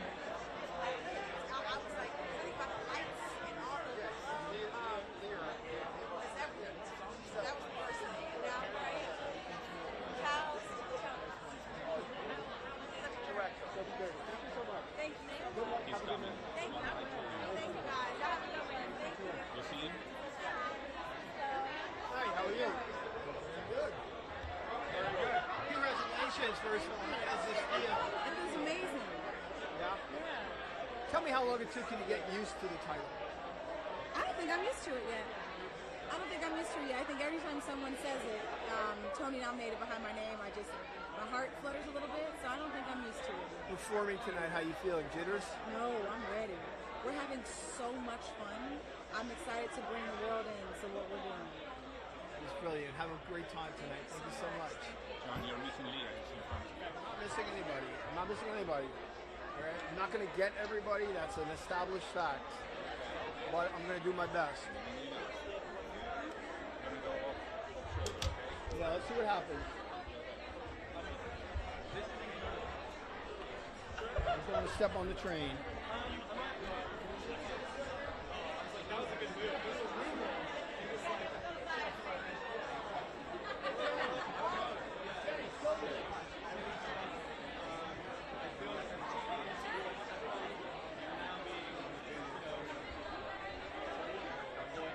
They're going to get in. Let's see what happens. Hold on, it's very fluxy. Yeah, hold on 1 second.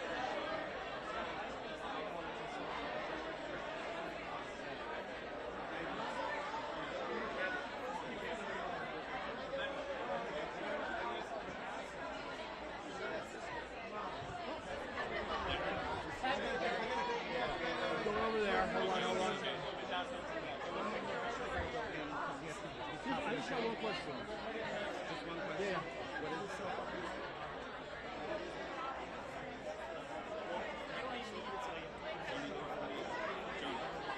No. I got one question.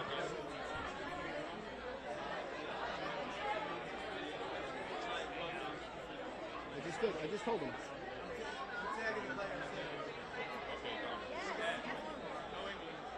It's coming out. Howdy, y'all. Let's take some ball.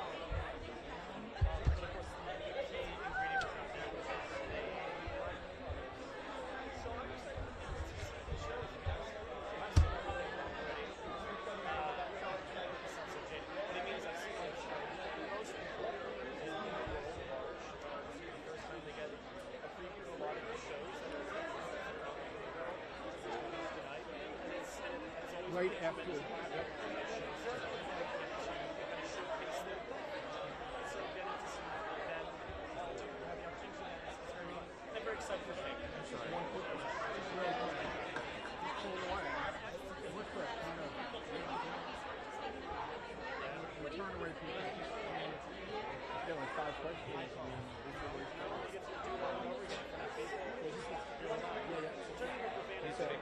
Yep. One's live. It's just weird. It's a different thing. Darren, what's up, man? With the sunglasses, very smart. I should have those. Yeah. Here we are. Last year we spoke. Very different set of circumstances, different set of emotions. Beyond Take different. me through it tonight, presenting and seeing some of your three co-stars here. I'll see that question and raise you this. I'll raise you what we're doing this year, but what I did last year. So last year, up at the crack of dawn, went to rehearsal for the entirety of the Tonys. So I'm in hair and makeup for the actual performance of it, so dressing up as my character from the show, but I was also hosting the first act of the Tonys. So we rehearsed that a few times, and the entire show. Then we went back to my show to do the show. Then we go back to the red carpet, do this, a different outfit, different hair and makeup. Then we do the show. Then I host the first act. Then I sit down for 40 seconds before they say, you gotta go back on stage, go into the robot gear again, do the performance on live TV, sit back down, then go back up because things went nicely and I got to do a thing. Then after that, doing the press right afterwards, then I hosted an after party. I worked from 5 a.m. to 5 a.m. straight. I sat down for those 20 seconds I was in the house. You know what I'm doing tonight? I'm reading off some cards and giving someone else an award. I'm chilling. I'm in a great mood tonight. I've not as many things on my mind, and I'm just happy to celebrate other people. It was brilliant, man. Wish you the best tonight. Thanks so much, homie. Good to see you, man. Cheers. Thank you. I have Bryce Pinkham. Yeah, Bryce, of course. Bryce Pinkham. How are you? My good friend David Martin. Oh, you know David? Yeah, a little bit. Oh, that's my high school buddy right I know there. he is. I know he is. This is my wife Scarlett. Hey, She's my support animal tonight. All right, congratulations. Thank you. How does it feel being here again? It feels good. You know, the first time I was here, I feel like I was just in disbelief that I was among the greats, and now I just feel like I got a bunch of friends who we all work at the same place, and it's prom night, you know. So, and I get to bring this gorgeous one and celebrate the work we've done on chess. So I'm happy to be here. I feel grounded and relieved that the day's finally here. My last question is chess. That music is beautiful, but I know Benny and Bjorn, they're very complicated in their writing. How long did it take you to really get it? Oh, I still hear new things every night. That's the great thing about a complicated score like chess, is you're always uncovering different moments. I have a lot of time on stage where, you know, it's just the music playing behind me, and I found something new last night where I was like, oh, what if I grabbed the bar right at this note when they, you know, it's fun to watch an audience on Broadway be challenged by something as delicious and complicated as chess. I see a lot of deep thinking going on, a lot of scanning of the lyrics and the notes, and sort of can't believe how much complexity is there. So that's fun to be a part of every night because, you know, we do it a lot. So when there's more and more to discover, that's only better for us. Thank you so much. Thank you. Appreciate it. I'll tell David we spoke. Please do. Tell him to come see me. He's got 2 weeks to come see me. Oh, that's right. Oh, that's right. He texted me. All right, tell him I take it back. He doesn't have to come. Yeah. Yes, of course.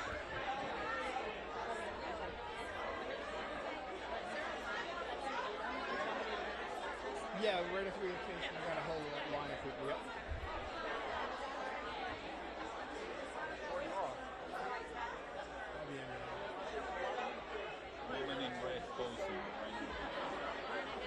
Yeah, it's always the case. Okay. Who is it? Oh, it's Bernadette Peters.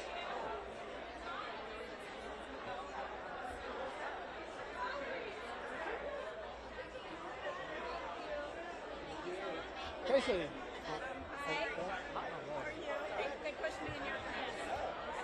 Okay. She was my daughter and she plays back, so I'm following her. She's naked.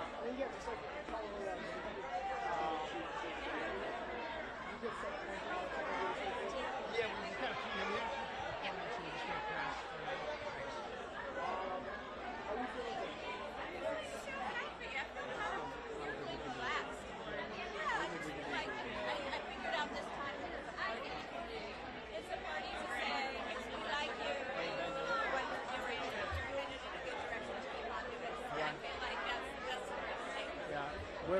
Where is him?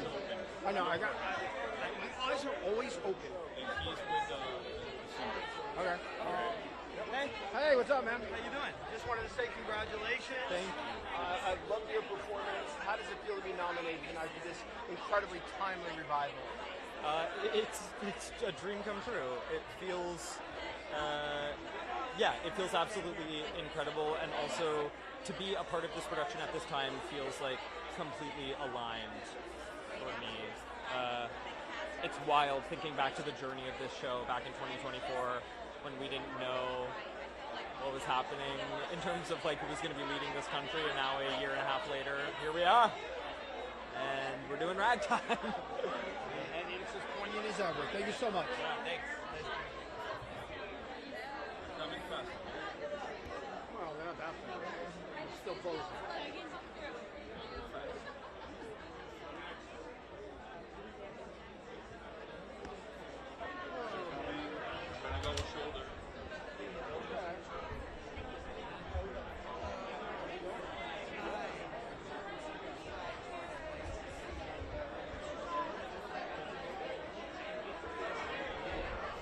Talk to Rick.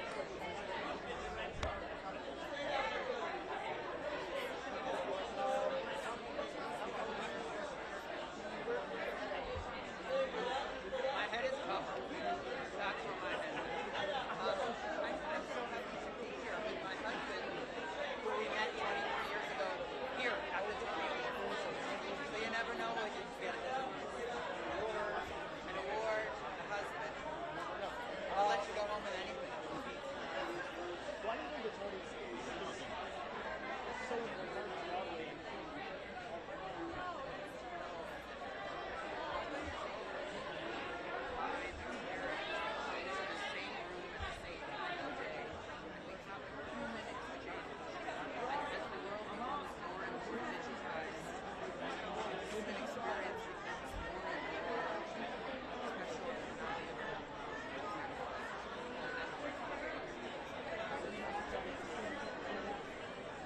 Super excited to see the big.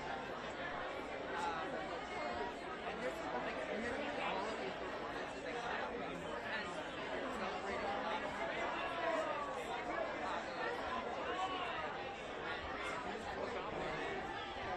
So yeah, tonight on Broadway. Right. Yeah. Okay. That sounds pretty good. And ask him AI. Yep.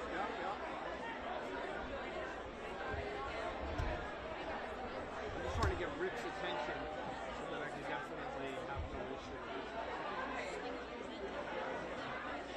That's Shoshana Bean in a minute from the Lost Boys. Yeah, just a little bit of line. Well, you know what? Really quick, David. Really quick. Oh, go ahead. Quick. Big one. Yeah. Well, sort of.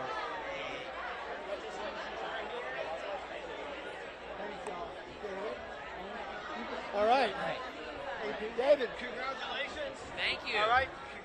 I mean, amazing work that you, the writing of this show, of this musical. Of course, I love you from Always Sunny, so that's a little bit of a different experience. Yes. Tell me how the two coexist.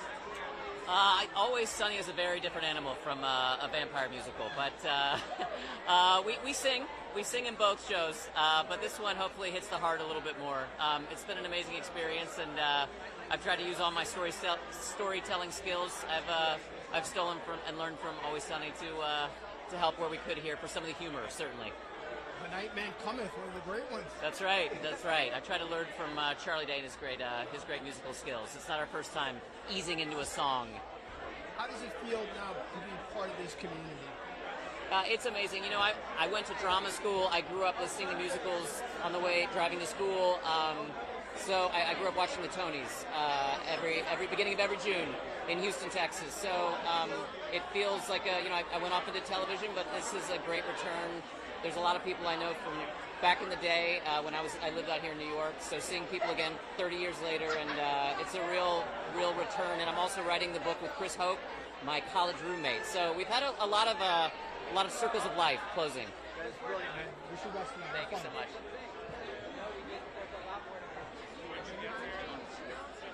That man dressed up. A bite, maybe, but I want to keep them very quick until I get to the people we need. Yes, I agree. Light. I got a good interview with him, though, a couple of months ago.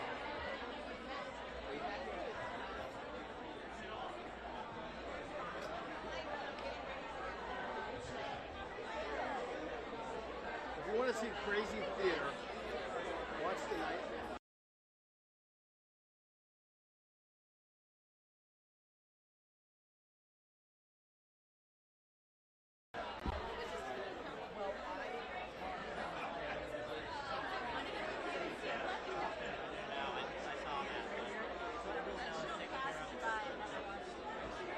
You should.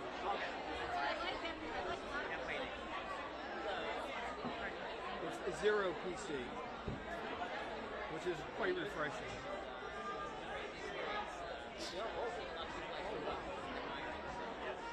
Oh wow. Every single time I've seen it, it is amazing. One second.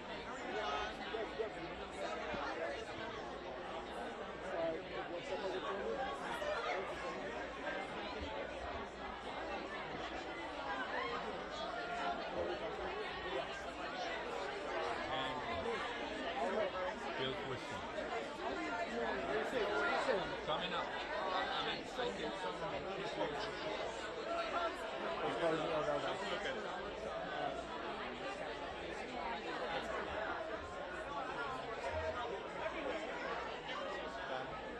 Over there and all right.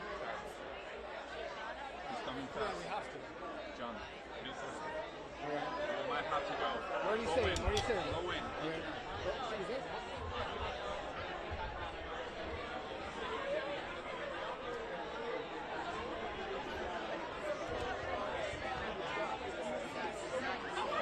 Where are you talking? I don't see him.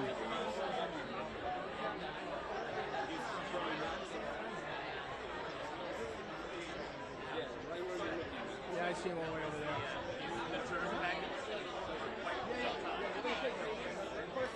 Billy?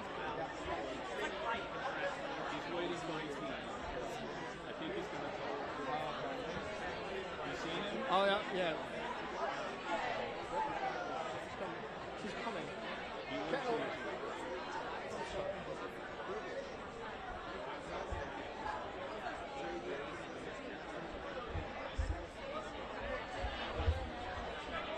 Casey! All right. She's coming back. She's coming back. Tracy just gave me the thumbs up for staying, so I'm not worried. Yep, Shoshana. Yep.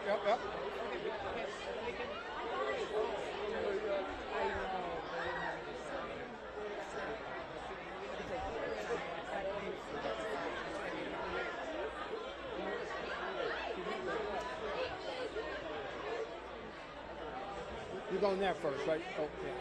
Go ahead to the Andre guy. We'll switch? Yeah.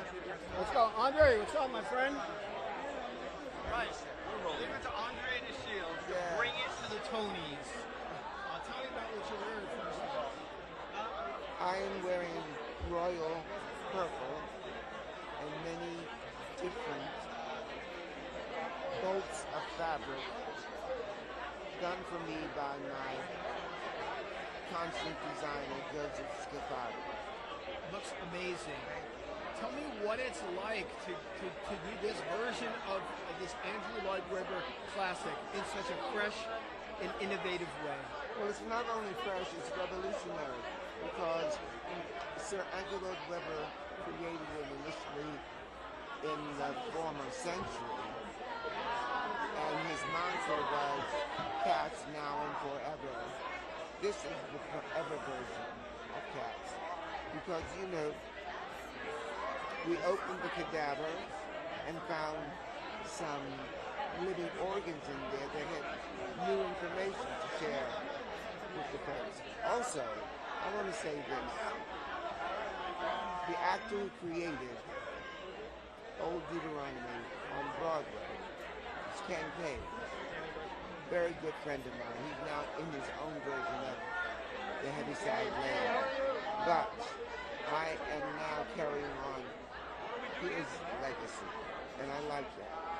It's brilliant. I wish you the best tonight. I can't wait for the performance. Always a pleasure, sir. We're going to keep it open this thing. We're going to keep it open this thing. Make sure you square. You square.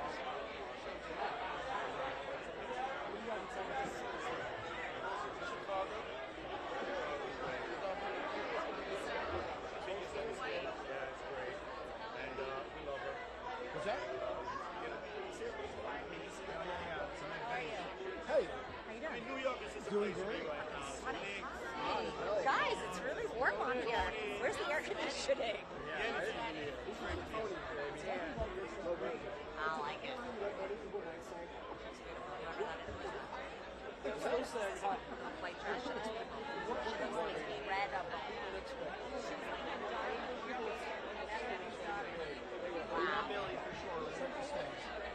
way, but looks weird. Wow, But she's the like element of surprise is always one of great. her monsters. Maybe not. The cutout's too modern. That's good pedigree right there. You know, these lines, so it's always Sarah Paulson with it. And we have Sarah Paulson, Listed Sting, and Billy Crystal. Gonna go to John? Hey, what's up, man? So, you know, here we are. Hey, this guy. Hey, This guy. All right, I gotta figure out what to ask you guys that I've never asked you before. There's nothing you haven't asked us before. There's nothing. Well, I'm sure there is. But let's keep it Tony's related. First of all, you're out there, you're presenting tonight ahead of a big run at the Metropolitan Opera. How are you feeling for that, first of all? Well, I'm going to present the best revival of a musical. And, of course, The Last Ship is a revival of the musical. We don't qualify yet, but it seems appropriate to do that. So I'm very happy to do that. I'm not sure who's going to win, but we're bringing The Last Ship back to the Royal Opera House. Not the Royal Opera House, the Metropolitan Opera House on Tuesday for 9 shows. Me and Shaggy are in it. We want people to come and enjoy it. The ferryman, the lottery ferryman. Yeah. Let's keep it real, right? I got a lot of things going. I'm Jamaican, man. It's a lot of jobs, all right? Yeah, it's a lot of things happening. The album lottery, I'm promoting that also. But the ferryman is my main gig right now. You know, this is a character that we don't even know if he's alive or dead, but, you know. A bit like you. Yeah, a bit like me. You know, I just kind of flow. I'm a little mischievous, you know what I mean? But I have a lot of fun with the character. Not sure if he's alive or dead. Is there a writer you can ask? Is there somebody that created this show that might have that question? What do you think, huh? Well, I created him. So he's a kind of spirit, but a mischievous spirit who takes you to the next world, which is perfect for Shaggy. Now, Sting, since Last Ship, you know, you have gone from the music world and added the theater world to your repertoire. Tell me what it's like to be accepted by this community.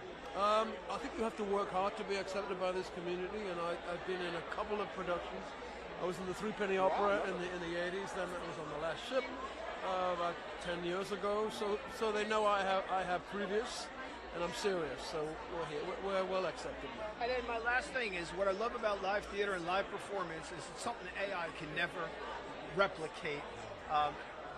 Why is it so much better, though? Why is live performance so much better than the manufactured technology? Because it can't be flawless, because it's human, and that's what people want to see. They want to see the gritty edges, not perfection. So they got us. It's a lot of work, too. It is a lot of work. You know, people take it for granted. They see theater. It is a lot of work. And we've worked really, really hard on The Last Ship. And you know, I have an utmost respect, tons of respect for people in the theater. Well, I can't wait for Tuesday. That's all I'm saying. It's one of my favorite albums of all time, man. Can we take a quick selfie with you guys now? Sure. You guys look.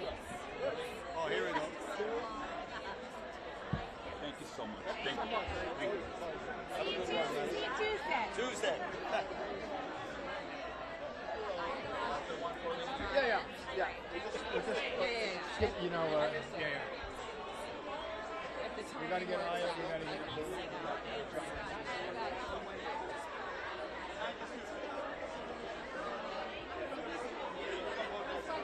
One question. Yeah. All right, congratulations. Hi. Nice seeing you again. I love when people remember me. Yeah, of course. All right, well, I guess I'm unforgettable. We are people, not monsters. Well, some of us. Anyway, congratulations. How does it feel to bring this story of one of our most beloved authors and showing the kinks in the armor?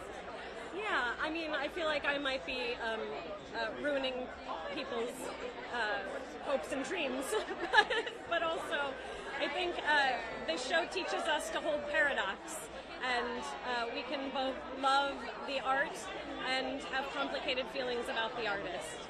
That is brilliant. Thank you so much. I want to keep this line breathing. Yeah, of course.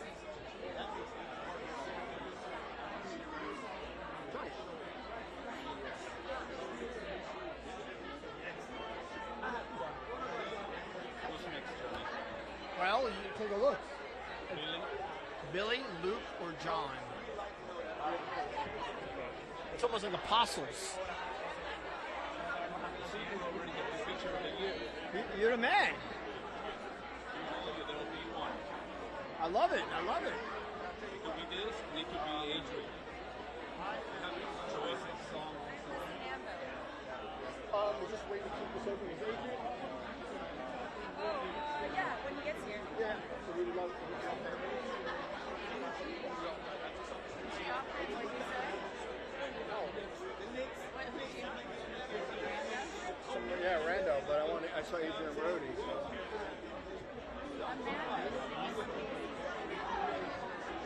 You know what? Well, maybe we'll next week. She might win.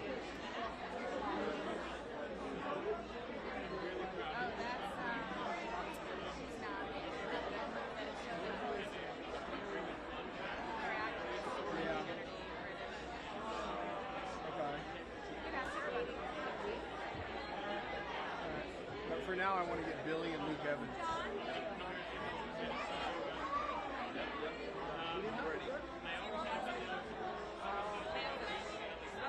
Yeah, one by. Yep. She comes right now. Oh, yeah. Hold on. Oh, we also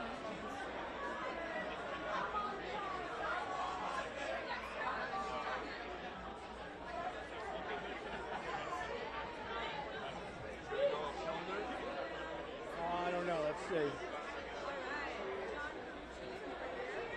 Maybe not. Hello. I just want to say congratulations, and I just want to ask you how you're feeling tonight. Oh, very excited. I flew in from London this morning. I finished a play in London. I was actually on stage in London last night. So I think I'm a bit tired, but I wouldn't know it at the moment because I'm running on something else, adrenaline, I guess. So I'm very excited to be my first Tony's, my first Broadway play. That is brilliant. Thank you so much. Have fun tonight.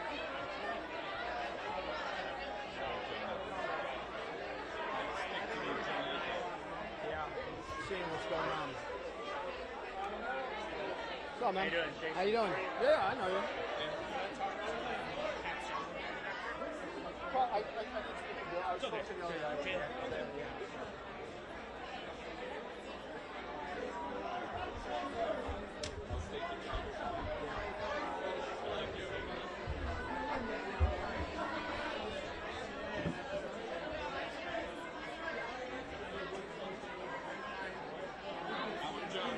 Sorry.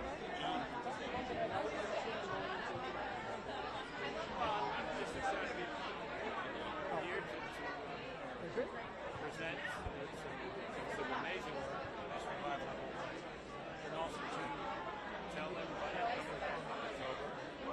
so excited about that. Oh, he's going to talk. It looks like he's talking. All right.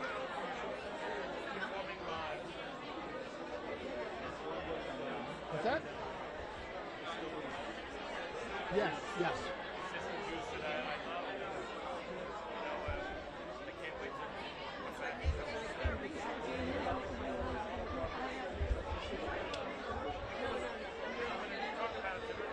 What? She's not talking. Publicist says she's not talking.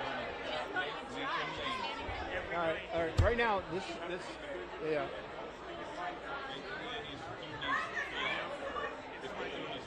All right.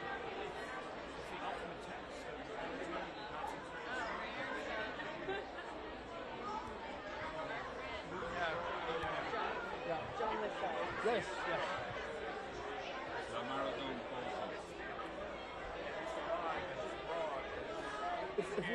If we get John, do we flip flop for going away from the street? Take him on the journey, and then you rest and get Oh, here we go. What's up, my friend? How are you? Good to see you. All right, here we are at the Tonys. You'll be presenting tonight. Yeah. But next season we have something special from you.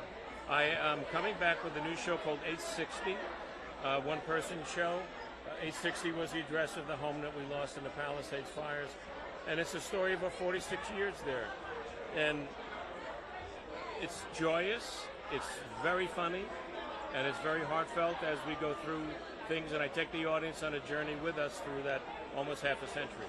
You know what I love? A lot of, and I'm not saying all your great works, but so many of them are numerical. 700 Sundays, 61, now 860. Why is that? Why are numbers so important? With this, I wrestled with different titles. And we always referred to the house, are you going home, you're going 860, are you going back? It was a person, it was a part of the family. It wasn't you're heading home. We always referred to it that way. And so when I was wrestling with titles, they all were okay, but this was the most personal. And the show is very personal, and I just can't wait to get back and take the audience into the house literally with us. You know? What I love so much, last question, what I love so much is how live theater can never be replaced by AI. Yeah. Like, what are your thoughts on how important it is, especially in the age of technology? It's the most important art form that we have is live performing, I feel. And it's for actors, and I'm sure for all the musicians and live people who perform live, it's the juice that we need. You can't take that away from us. It's the ultimate test for an actor, I will say, to be out there 8 shows a week.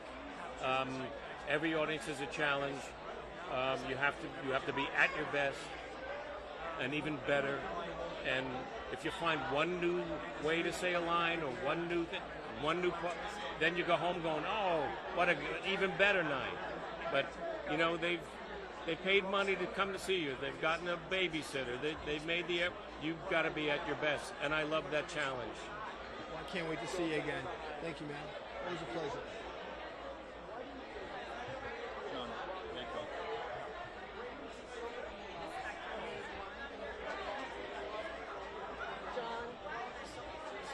What is up, my friend? How you doing? Good. All right. Is he good? Half step back, John? Half step back? Yeah. Perfect. Congratulations on the nomination. Showing a really interesting side to one of our favorite authors. Tell me about approaching the role, what it was like. It's all in the writing. Mark Rosenblatt has written an extraordinary character study about an enormously complicated character. Of course, Roald Dahl is known mainly through his books and his writing. If you go back and read his writing, as thrilling and delightful and funny and fun as it is, it has a very dark side. You know, so does Roald Dahl. And that's what the play is all about. What is it that, we know you from the screen, we know you from the big screen and small screen, but what is it about the stage that keeps you coming back? What is it that makes you feel alive about it? It's great to be in the same room with the people who are hearing the stories. I grew up in the theater. I grew up in a theater family from before I even remember. To me, acting on stage is the start of everything. I think whatever I do that is special in movies and television is what I bring from the theater. I love having the audience. Third Rock from the Sun was so much fun because the audience was with us. You want to be with the people who you're performing for. How do you feel about awards? Is the nomination enough for you? Oh, it's delightful. I mean, it brings everybody together. There's an atmosphere of mutual self-congratulations. You feel you've done a wonderful job, and it's great. It's just great. I love it. I also love that you can never replace live performance. Can never be replaced by AI. Or technology. Well, no chance of that. They're making they're making a good stab at it. Won't be long before they can duplicate me, but I deeply believe in live theater and people's need for it and their love for it. You mean like a hologram John Lithgow on stage? It's already happening. Anyway, I wish you the best tonight. Hope to see you later.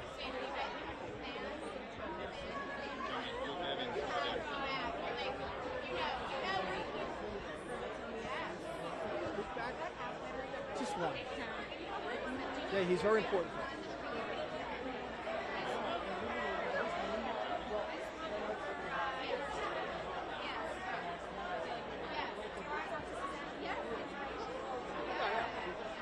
Luke to come back.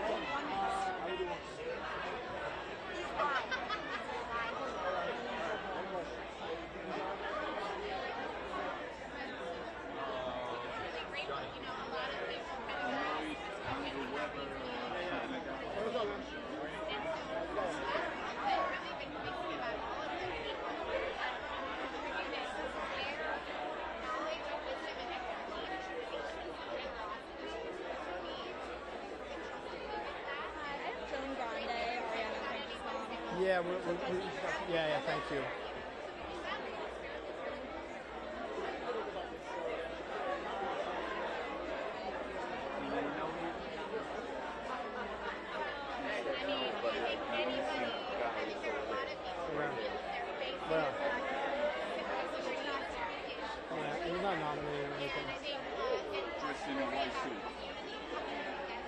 Oh yeah. Yeah.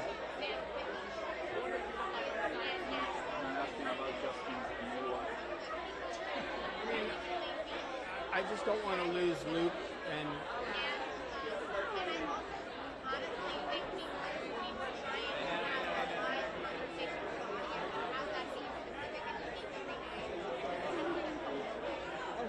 What happened?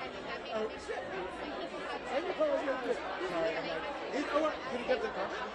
Oh, no, I was going to do that.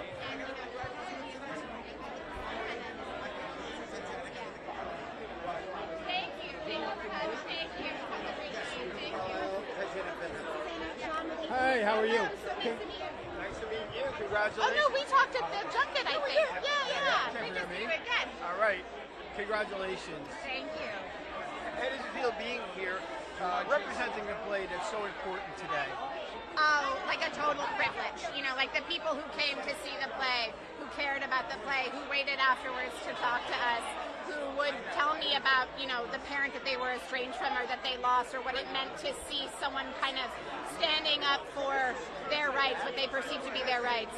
That was a privilege to be in that position. That was brilliant. Thank you so much. Thank you so much. Thank you.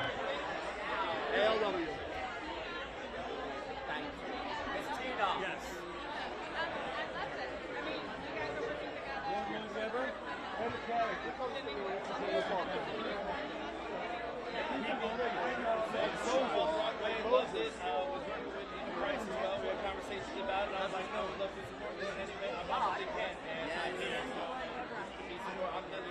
Of course. We were wowed by this kind of talent. This kind of talent is inspiring. Yeah, I want Andrew Lloyd Webber and Luke Evans. Those are the only two right now.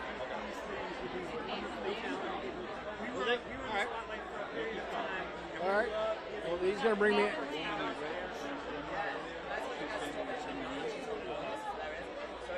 I gotta stick to what's in front of me.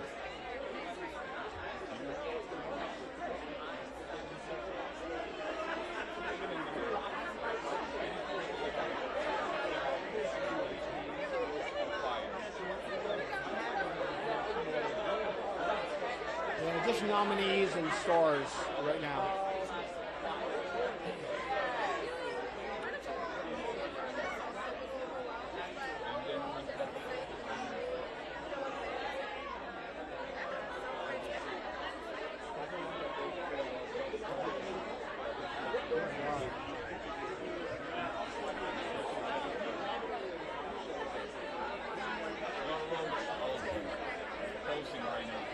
Who's? I mean, not a nominee. I mean, if we get him. Oh. Okay, okay. She's starting the All right.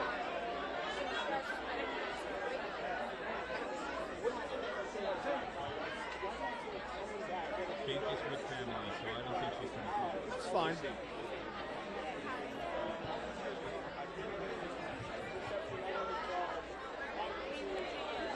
Wow. The kids are pink here. Love it.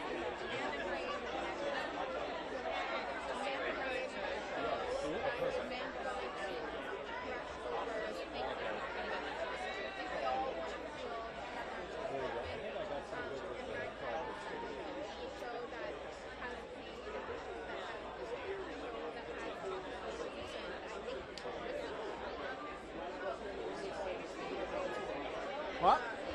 I don't know who Amanda is. No. I can't miss Andrew Lloyd Webber.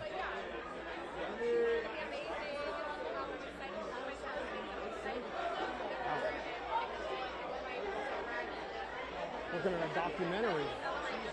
My God.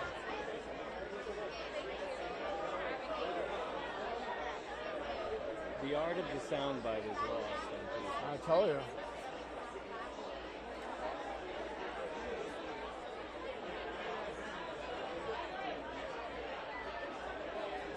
Are you bringing him direct or Right to you, Right baby. to me. Right to me. And I'll hold this open. Thank you. Yep.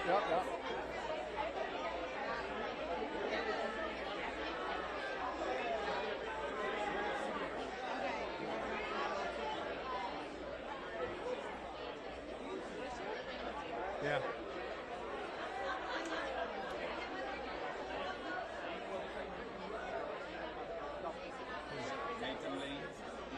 be holding it for Andrew Lloyd Webber. Yeah, she's presenting. Yeah. Well, maybe not.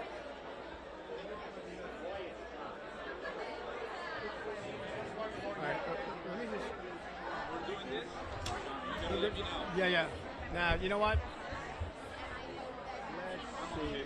They're asking. If she asks.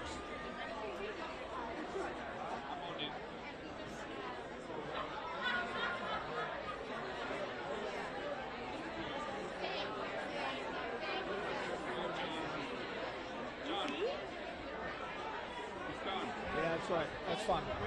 That's all right.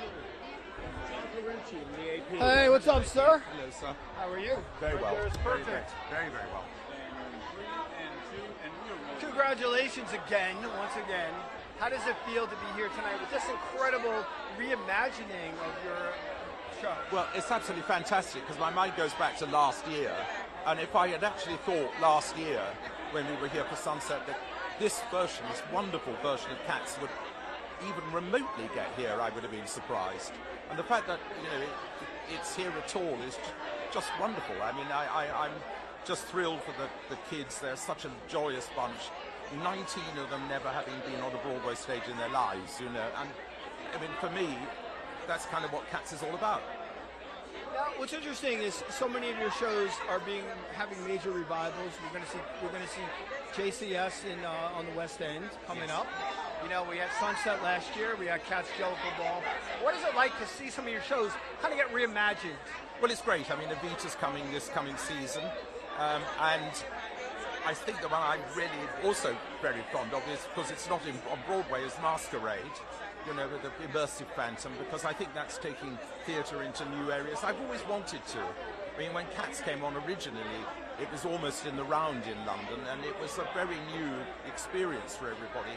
And I love keeping going. I've got a new one on the go now, which will open in London next year sometime. And it's just very exciting. I just love doing the thing I love. And what I love also is the fact that live theater cannot be replicated by AI. How does that make you feel that people are just going to keep coming out despite the technology? The thing about live theatre is that every time you go and see a performance, no matter what it is, it's always going to be something which is an experience that only that audience is getting that night, because performances always slightly differ, and it's just amazing, what it really represents. The thing that really intrigues me is that I think that young audiences are finding theatre in a way that they've never had before. I mean, Phantom of the Opera has found a young audience around the world again now that, perhaps wasn't even there 5 years ago, 10 years ago, but they're all there now. And I'm finding the same with all the new shows and these reimaginings of mine. I think it's very important to allow one's work to be reinterpreted. I think so. The only show that I don't know that can ever be better is the original production of Phantom by Hal Prince. But that's just me, probably. That is brilliant. Thank you so much, sir. Thank you. It was a pleasure.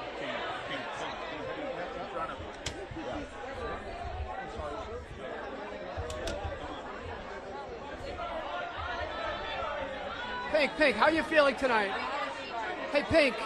Really quick, how are you feeling tonight for your hosting I'm duties? so excited. I'm so excited. Are you going to fly? Incredible. I'm not telling. I'm not high.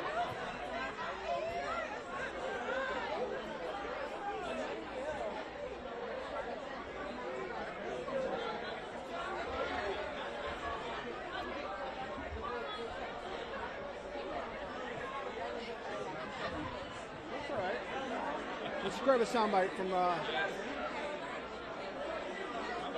Hey.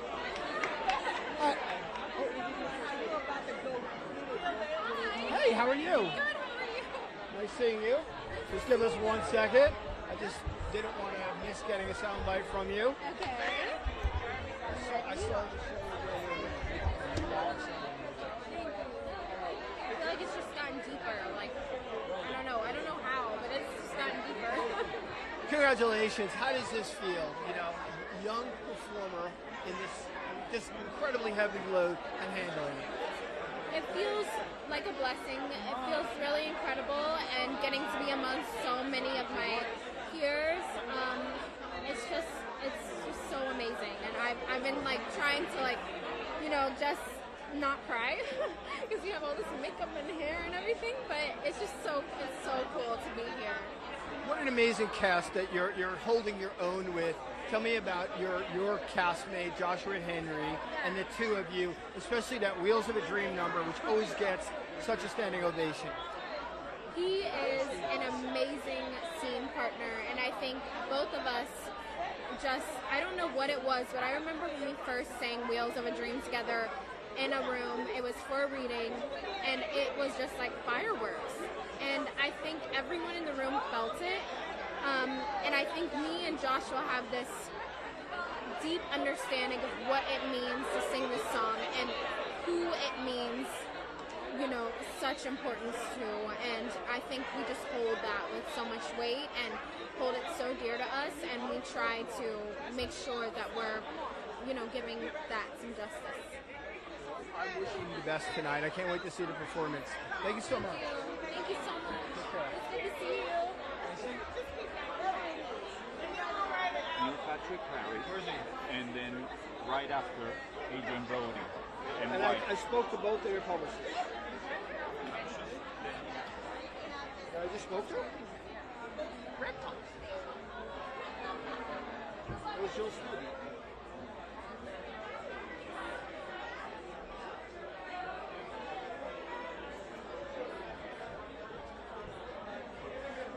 The night I went, that standing ovation was so long, they had to start playing the music.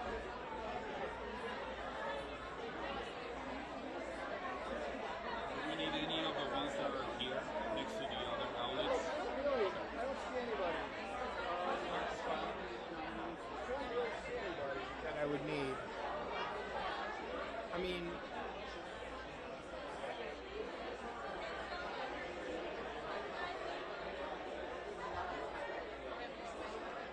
Keep an eye on Neil. yeah. I got a question for Neil. And then Is right nobody- after Adrian. They're closing together right now. All right. Oh, Mark Strong. I'm going to be bringing Richard Thomas over in a moment. Okay. Yeah. Yeah, let's get Richard Thomas. Okay. They're bringing him to you. Yeah, right now, directly to me.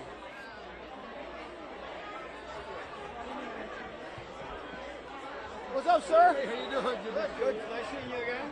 It's good to see you All right. too. How does it feel being here tonight? Thrilling, exciting, wonderful, and being honored. It's just great. Now tell me, like, is being nominated enough for you? Is that what it all counts? Or you're hoping to hear your name called? Being in a wonderful play on Broadway is enough for me. Getting nominated or anything beyond that is just the big cherry on top. What's most exciting about being here at the Tonys? You've been here before. So of course, yeah, it's community. It's the wonderful sense of all of us together in this beautiful New York Broadway theater community, and we all get to be, it's like a family reunion, really. That's brilliant, man. I wish you the best tonight. Have fun out there. I appreciate it. Hey.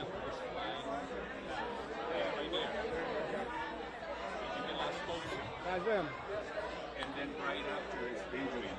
They're coming fast. I don't think they want to talk. I'll hold them down and make them talk.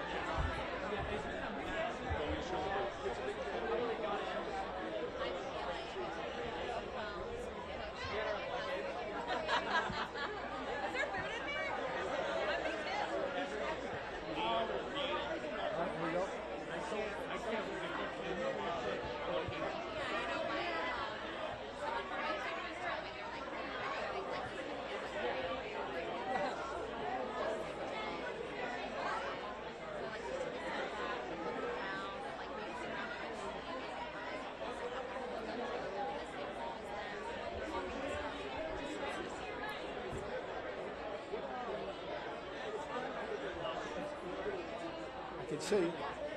Let's see.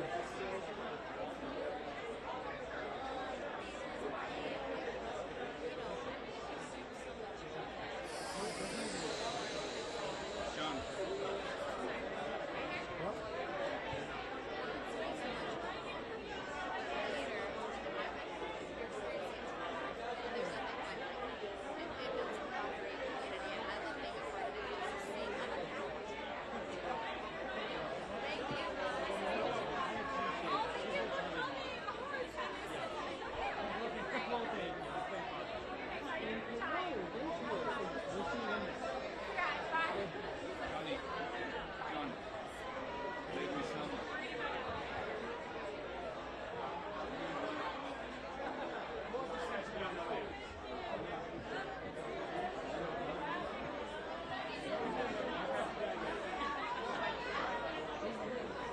like they're talking. Yeah. What's up, Mark? John, hello, Yeah, John. just stay there. How's it gone, John? No, man. Has it been a long night already? No, it's right here to get in position. Congratulations, first of all. How does this feel to be here tonight? It feels wonderful. It means that you've done something that people recognise, people like, and it's all come together like you always hope it does when you do a play, and people seem to have really enjoyed it. What's it like to base something, to do a play based on something that we know, but in a very fresh way? Well, the really amazing thing is this is a 2,500-year-old play that Rob Icke has modernised, and the thing that I found best was the fact that every time I'd go out at the stage door at the end and sign playbills and take selfies, a lot of young people there. I think it's the kind of play that, had it not been modernised and done in the way it is, I'm not sure you'd be getting the young crowd that I want to get in so that we can keep theatre going. Brilliant. Thank you so much, man. Wish you the best. Cheers, John. Yes. And you also have Julia News right here. Right now. Okay, I'm not saying. No, you can. I'm just saying. Right now, I got this over the phone. Hey, man. Oh my God, we got the same shades. Yeah, we do, man. Prada. You got Prada too? What do you got? Prada. I went for AP. All right. Oh my God, you're not. Ray-Ban. Oh my God, did I just act like a first presenter? You did. Oh Jesus, I'm You sorry. did. Compared to me. No, these are. I bought these on the street. They're mock-ups. Mock-up Prada. They're Prudo. Prade. All right, man. Yeah, what's up? There you are. How's it feel being here? First of all, you're gonna present tonight. I'm presenting. I'm introducing the two strangers. This is so exciting to be here. I mean, theater is everything to me. It's what made me. It's what made me who I am today. And to be here with all these incredible actors who work their asses off. Oops, pardon me. Who are killing it on stage on the boards. That shit is not easy, man. Eight shows a week is like the Olympics of acting. It's hard work. Tell me about the Odyssey. Oh, the Odyssey, what can I tell you? I mean, it was the most intense experience of my life. I was shooting on a 900-foot mountain. We had to be helicoptered every day. Nolan is incredible. He's behind the camera, and he's there with you. It's amazing. You're not allowed to have cell phones, which is so good because we can focus and have real relationships, really talk to people. It's an incredible experience. Is it frustrating, all the gossip that has been coming out about the film? Yeah, it's silly. I haven't even seen it. What are you gossiping about? And the gossip is nonsense because this is mythological. It's historical fiction. It's not historic. Relax. But yeah, I mean, you're gonna be blown away by the writing. His writing, he's an innovator. I mean, and I get to play Eumaeus, the loyalist character in Western literature. Take that home. That's got to feel great. Oh, it was incredible. When we went to lunch and he said, "You're going to be playing this is my best British I can do. My best Christopher Nolan. You're going to be playing the most loyal character in Western literature." I go, "That you're looking at the guy. That's me. Give me the job." That is you, man. When can we expect another show from you? I know you just finished one last year. Yeah. The Other Americans at the Public Theater. I'm hoping to bring that back on the boards. I can't wait, man. I always love seeing you. Last question, AI, right? Tell me about like a live performer, telling your life every night out there, right? What is so beautiful about it that it can't be replaced by AI? Oh, that's the only great thing. That's one of the greatest things about theater is that AI can't step into our realm. Can't come in here. You don't fit because you need real flesh and blood. You need real people, and so we're safe here. Live performances are the anti-AI. Right, that is brilliant, man. Always a pleasure. Good seeing you. So you have Brody, Julia Dreyfus, and then hosting Julianne Howe or something Howe? Okay. Oh yeah. Yeah, Brandon. We definitely want Brandon. Okay. And yeah. So the guy with the, are you going here next? Are we going to go in order? Right to us? Okay. I am. I know. I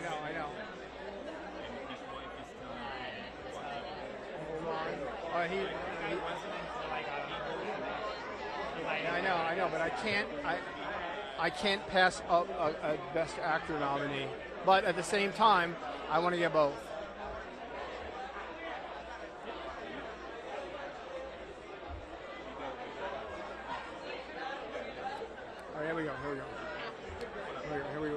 Guido, sorry, get. Adrian, what's up, man? I just wanted to say hello.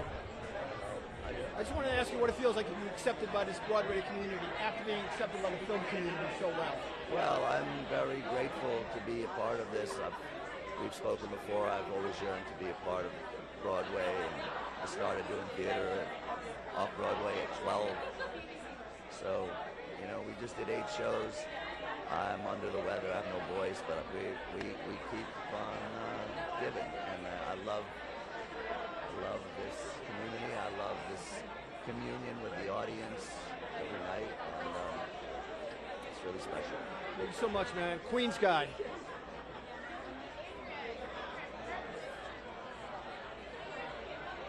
He's got no voice. He said. That's why I get Neil, hey Neil.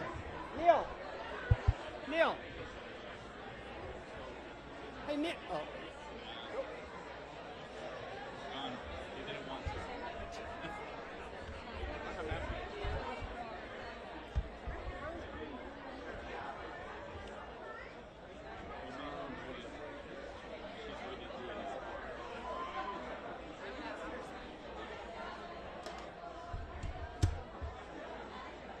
Well, it's easy to do that because you could just talk about this season and plays like Ragtime and Liberation and Rocky.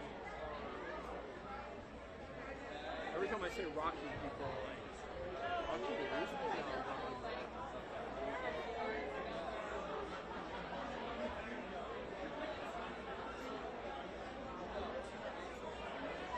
Because Christopher just got here.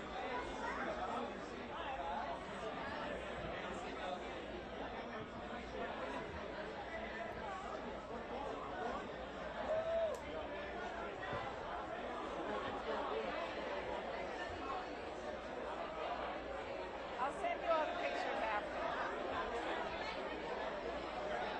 That was a fun little exchange about them being on Broadway. Queen Latifah and yeah, that was great.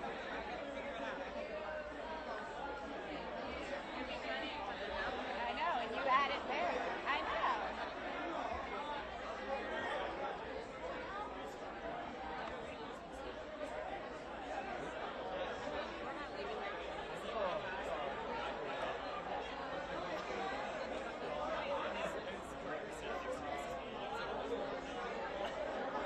Julia.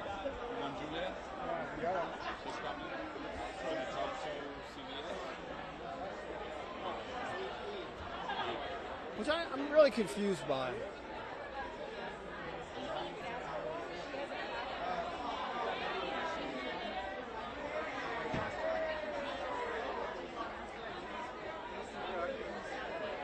What's the name of the podcast?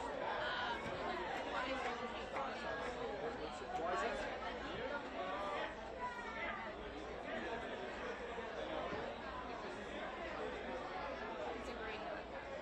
He says you're wiser than I.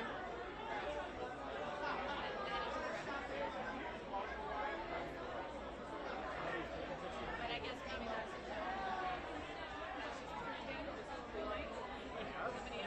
What's the lady that did SNL? And she's popular at SNL and jokes with the one that is doing now. And a guest star? No, she was like. Rachel Dratch? I think that's her. She's closer. Yeah, okay. Yeah, absolutely. Molly?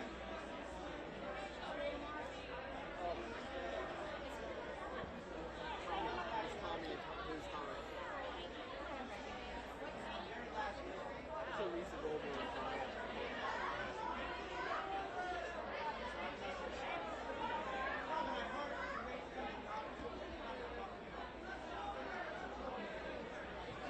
Okay, we're getting Brandon. Yep. Oh, What's up, Brandon?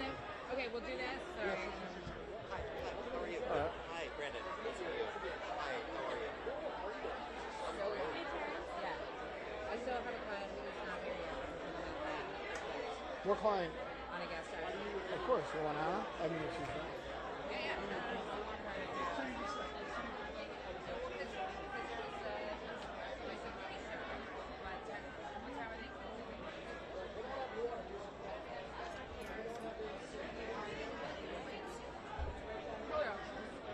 have a sec? Julia. Yep.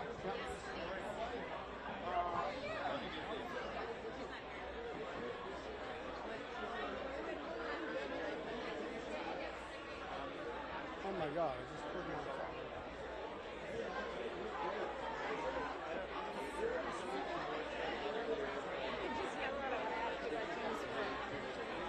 Yep.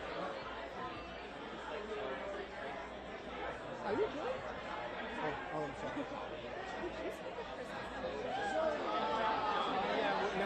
Hey, Julia! Hey, Julia! Julia, can I ask you about Gene Squibb? Oh, yeah, okay. Come back. You know, I think the thing Or about the check is in the mail? art in general, I forgot. I think is like it's Or I'll text you. create some sort of order to their emotions and feelings about even how they're feeling about things. Like right now, I think Ragtime really lifts a mirror up to America, and Americans are feeling really confused and hurt, and I think the show is giving them some order, and something to do with their feelings.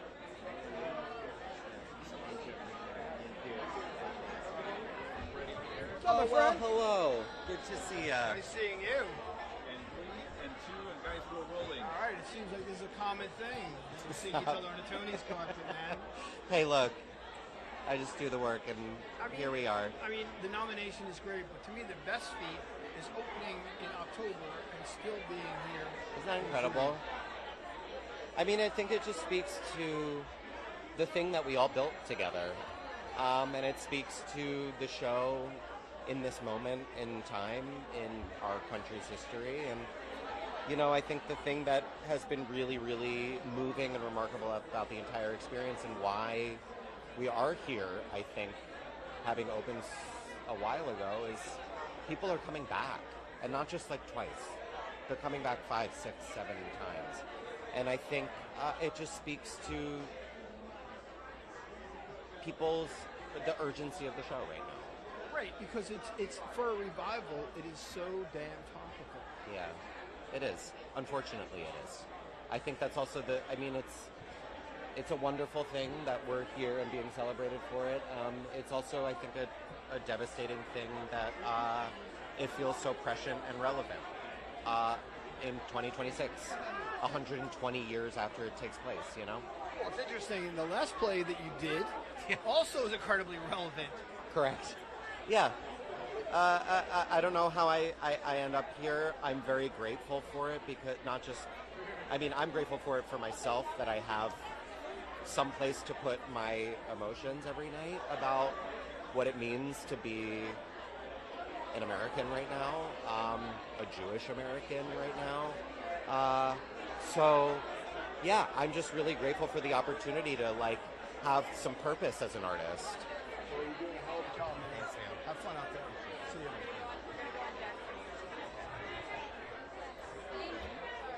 Yeah, because what was it? Is it lethal shot? You didn't want to tell me. How's it going? He was in Liverpool. Jewish.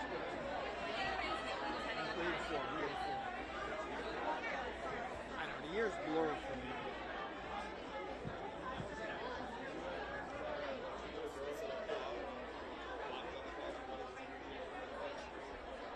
Do you have an extra battery?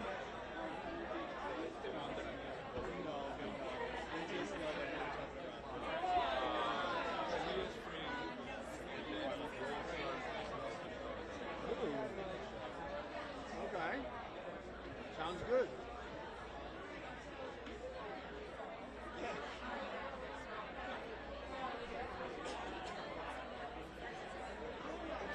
I put off getting my right side shot. Yeah. I put off getting my right side shot, my neck, I guess, shot. And I'm paying that price today. You can use it for No, not for me. I don't want it.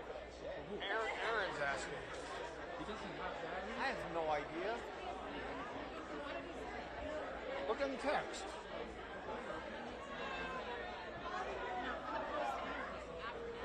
Yeah, for the post interview.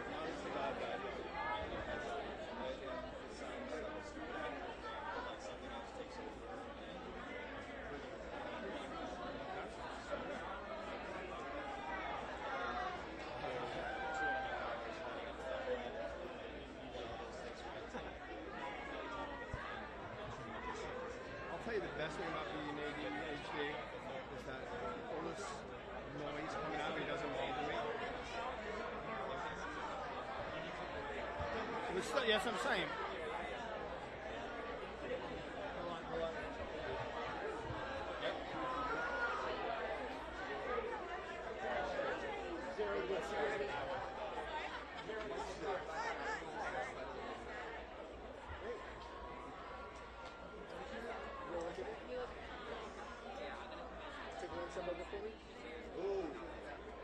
Ooh, nice breeze.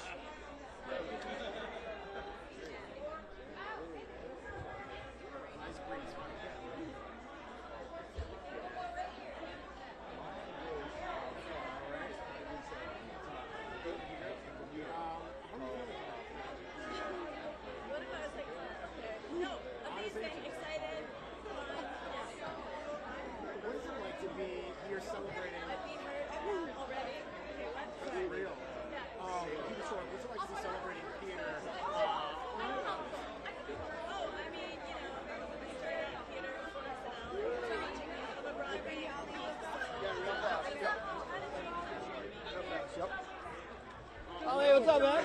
Congratulations. How are you tonight? Doing good. All right. Congrats. Here again at the Tonys. I guess my question is, are you going to fly? Am I going to fly? My soul might fly, you know, when I'm like with this community of 170 people on stage. So we'll see. We'll have to leave it up to see what happens. Yeah. Getting this nomination, how did it make you feel? What were you doing? What did you think? I was really in the we were one of the last shows to open, so we have been getting this show up on its feet as well as getting these nominations around the same time. I think opening and nominations were within a week of each other, so it was really special to get such a large group nomination of 12. Just because I've watched all of these people put so much time and effort into this thing, and it was a real actual labor of love. So yeah, it just felt like a great celebration of we were trying to push boundaries, and for that to be celebrated was great. Brilliant. Thank you so much.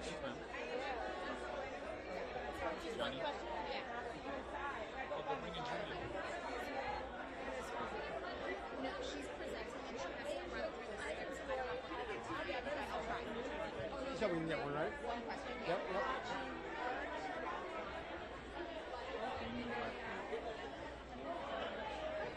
This game? Yeah. They're going to give me Julia for one. All right. I forget, you could hear.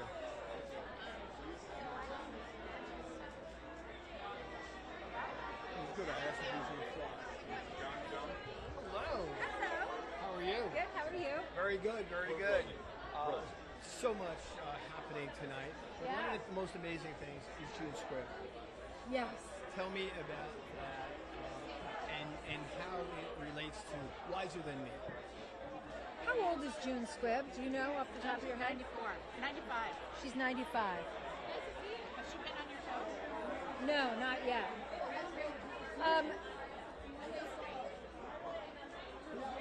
I mean, June Squibb is a miracle. Period. And the fact that she is having the career that she is having right now, and she brings all of her life experience to bear to this moment, 95 years of her life, she can draw from in performance, and we are the lucky recipients of that performance. That's a miracle. That is, it certainly is. What are you presenting tonight? Can you tell me? Best play. Have you seen a lot of shows? I haven't seen as many as I'd hoped I would see. I saw more last year. This year was more difficult for me to see them for a number of reasons, but I have seen a handful, so I'm psyched. What stands out? Liberation. Yeah. That is brilliant. Thank you so much. Thank Pleasure. you. Yeah, but they're They said okay, well we can talk about that too.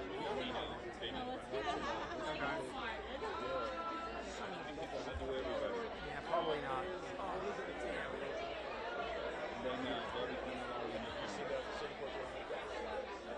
Slide this way. Is that? How are you feeling? They're posting right now. I'm feeling overwhelmed. Okay. I'm feeling like a little bit numb and excited and a little bit scared, but I know most of the people here, so it's comforting at the same time. So it's a lot of opposing feelings. What's the thing that kind of has you feeling the most unsettled? I think because you don't know. You're really like walking into the unknown right now. And that there's been so much leading up to this moment. And then after today, it's all over, no matter what the outcome is. It's very like, it's like you're walking on sand. What do you think is sort of the power that theater has? I mean, I think it's interesting seeing the clips go big online. People who may have never even thought of coming to see the show, and that might inspire them. What is the power that theater has that's different from the other? I think you're having a collective human experience, whether you're on the stage or you're Hello, how are you? Very good, very good. Congratulations. How does this feel getting this nomination? Oh my God. It's amazing, Joe. I mean, so fun. It was an unexpected joyride. Yeah. Tell me a little bit about how it's gotten. The show seems like every performance that you do seems like more and more fun. Has it capped, or is it just so unexpected what can happen? Well, it's different every night because, like, some nights the audience is yelling a lot, some nights they're not. So you never know what kind of crowd it's going to be. So that changes the show every night. Sometimes they yell the old standard callbacks, but sometimes there's stuff you've never heard. It keeps you on your toes. What I love, Anna Gasteyer is coming soon. How does it feel to have, the sisterhood of SNL? Oh, so fun. I mean, we get to have our little Broadway chat, and Maya's doing Oh Mary, so that's been really fun, and doing this whole process with Anna has been really fun too. Thank you so much. Thank you. Yep.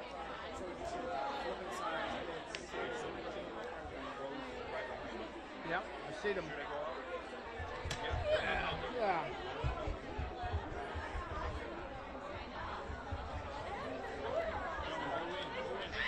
Hold on, I gotta stay out of the way. Rose, congrats. How does it feel to be here tonight? The first couple of Broadway. Such an honor. Can't wait. So excited.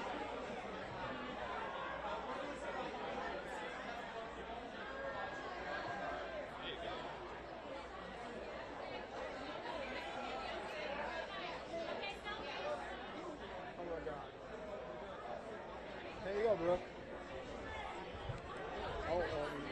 Maybe, no, she's going over there. Kelly O'Hara. She's probably going to go here next, though.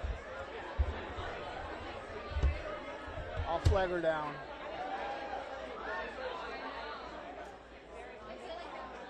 What time is it? What time is it?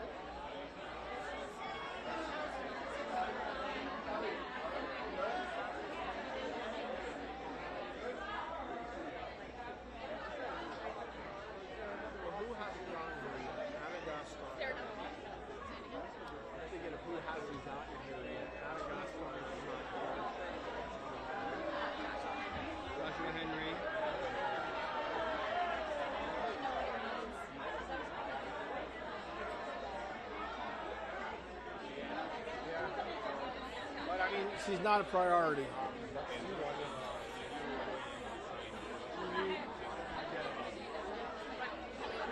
Yes. We want Kelly O'Hara. Yep.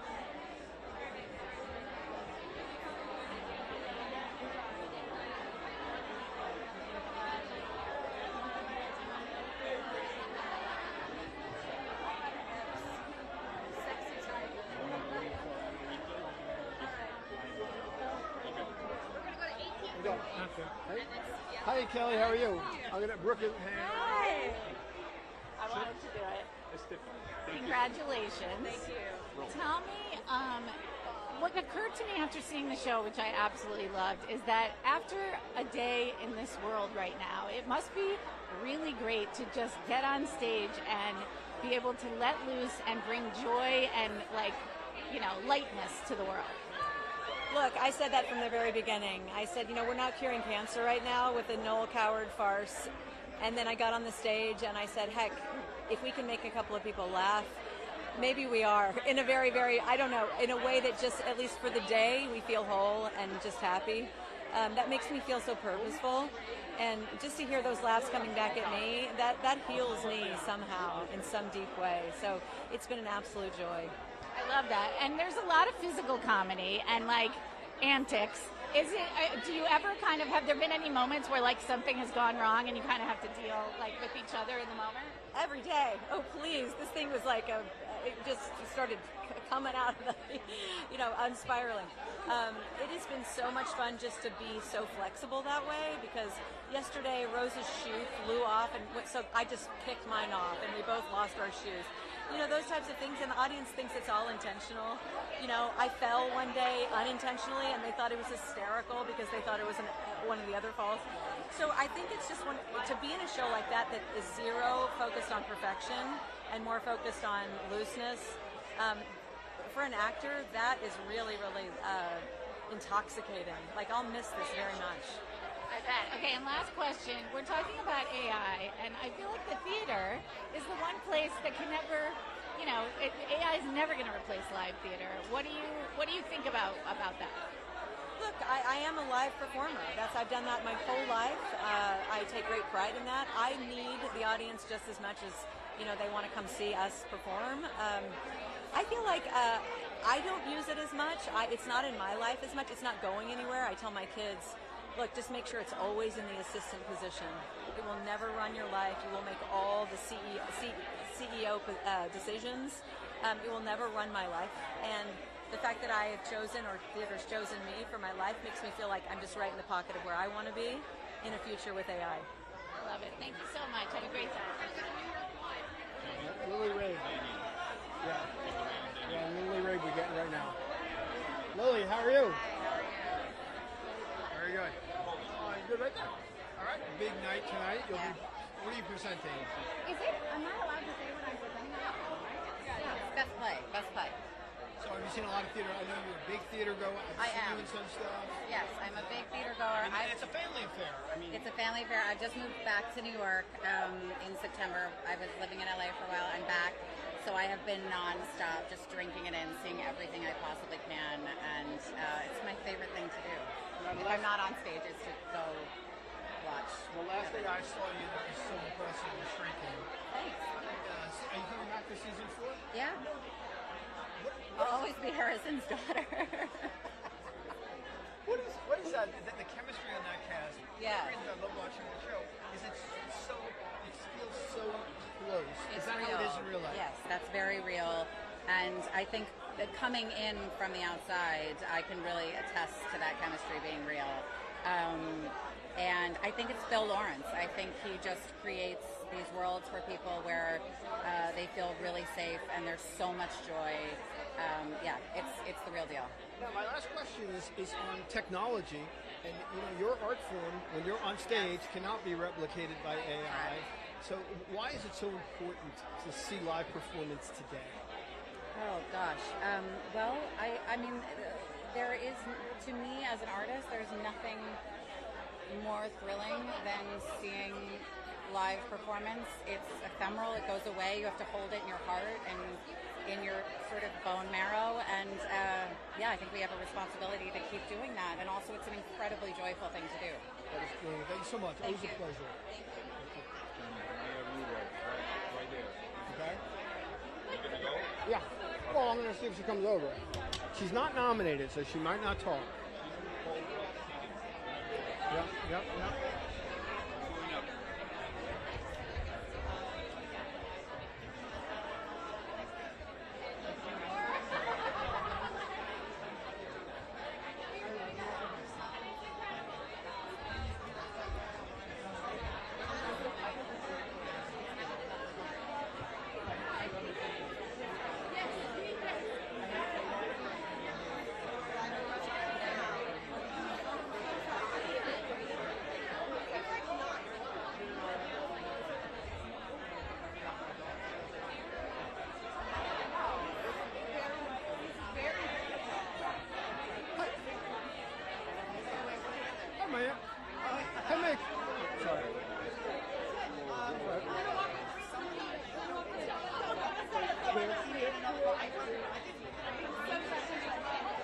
Maya, really quick. Maya, really quick.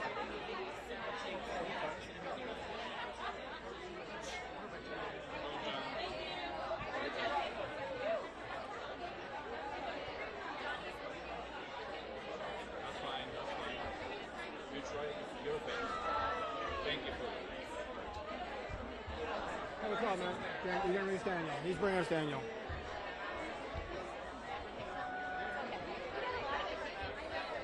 I mean, what can I talk to him about? I mean,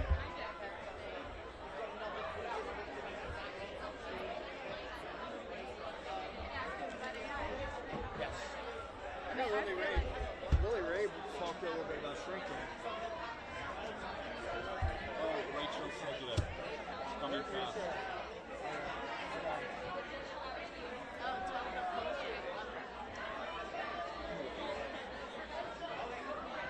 Okay, we're getting Daniel next.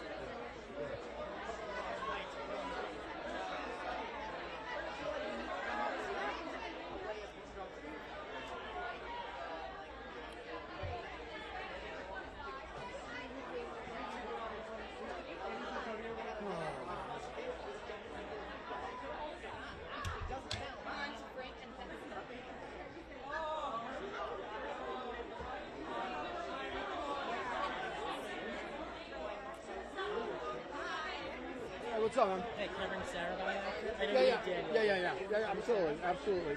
Yeah, what's your plot? I'm not with Daniel, but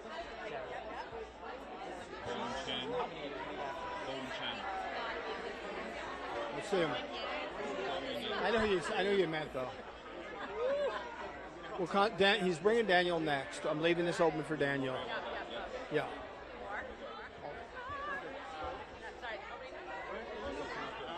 Yeah. Just like take a step forward though. Yeah, it's perfect. Perfect.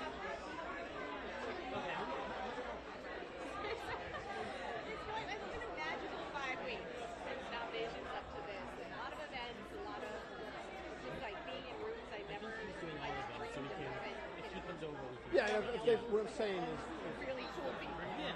Well, no, I'm not with it. So. Yeah. I'm saying that. Yeah.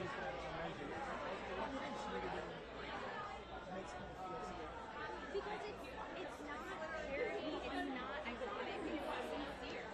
And the humor comes from its sincerity, so it also is able to touch you. I think a lot of parody.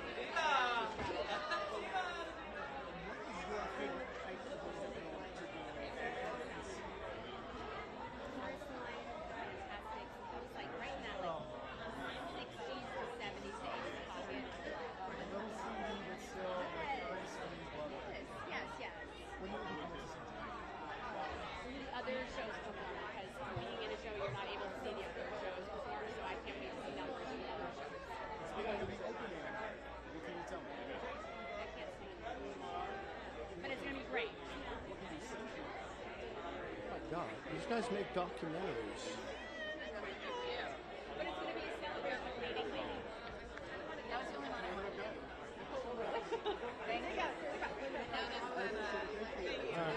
Yeah. Let's show them now. Yep. Associated Press? Yeah. And I'll just, yep, right here. Now, come over. I'm just, a little closer. Yeah, do it this way. Yeah. Hold on 1 second. Hold on. Okay. All right, congratulations. Thank you. I mean, how does it feel to be part of something that's so fun? I'm a musical theater nerd. I'm a theater nerd. I can't believe I get to be legally in these rooms and have access to these people and get to do the show every night. It's so fun. Now, obviously, it's kind of meta because you're doing a show that's based on a TV show, based on a series of shows. Tell me a little bit about that whole experience, that whole transverse of the idea. Yeah, it's definitely, people know it as an Apple TV show, so I just want people to know that they've adapted it so beautifully for the stage. You would never know it was meant for any other medium first. It's so beautiful. And that's honestly the power of TV writers like Cinco Paul. They're very collaborative, and Chris Catelli is a genius, so it's good. My last question is, how do you keep each other from laughing? Between you and Anna, I mean, it's just so much funny stuff. Even Jim, like this.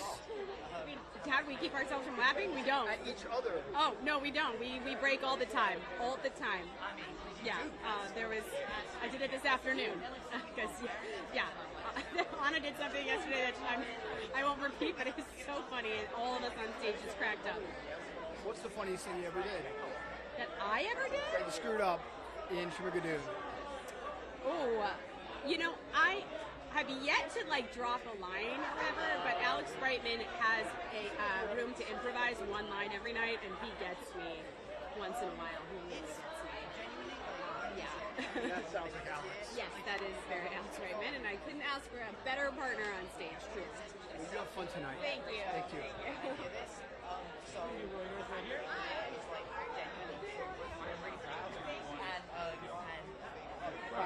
I see her. Yes. But we can get her anytime. I just call me and she'll give us. I just spoke to her. And she's going to talk to people. And she...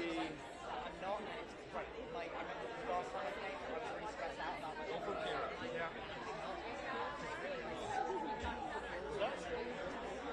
So is this?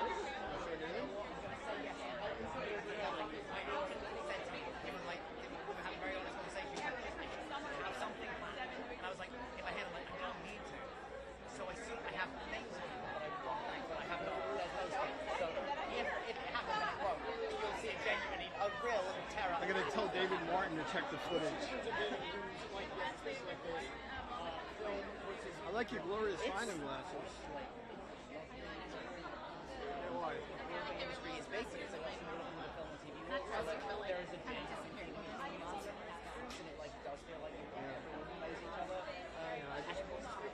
What do you want me to do here?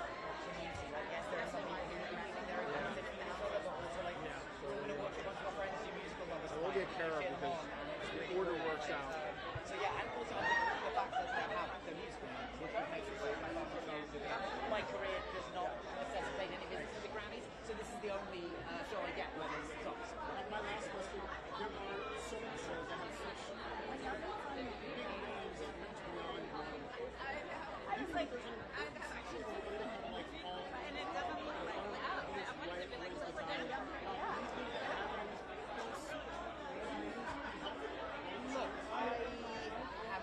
I have a very specific bias in this.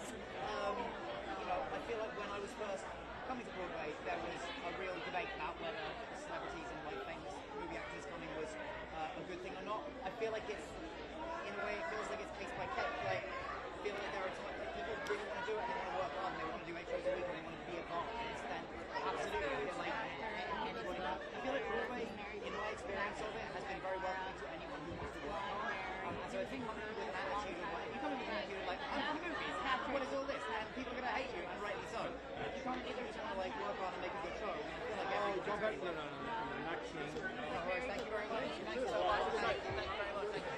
Yeah, how you doing? What's up, man? Great seeing you. Thank you very much. Good to see you. Yeah.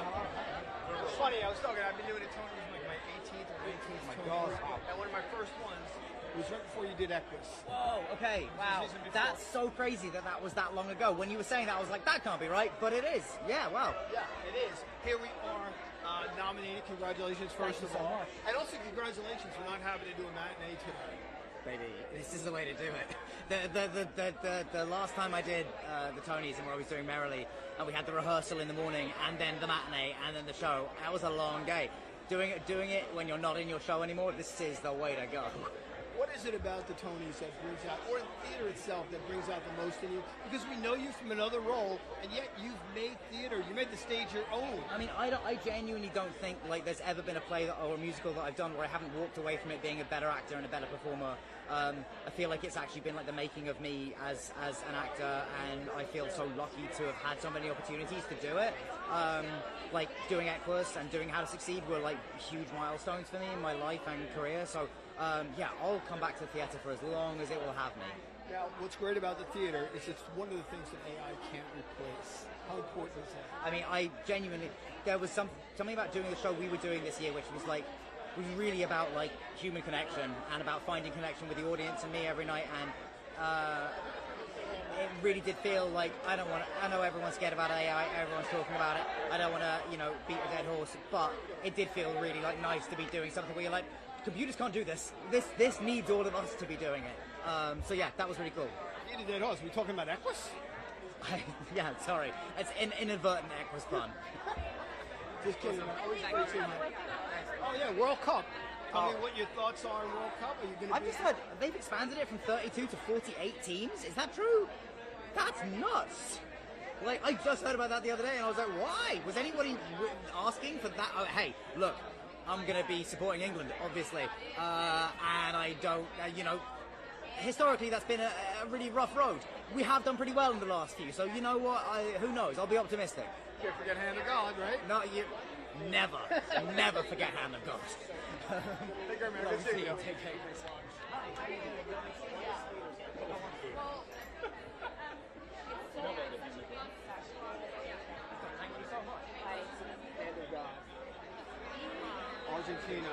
Argentina with a very questionable form this season.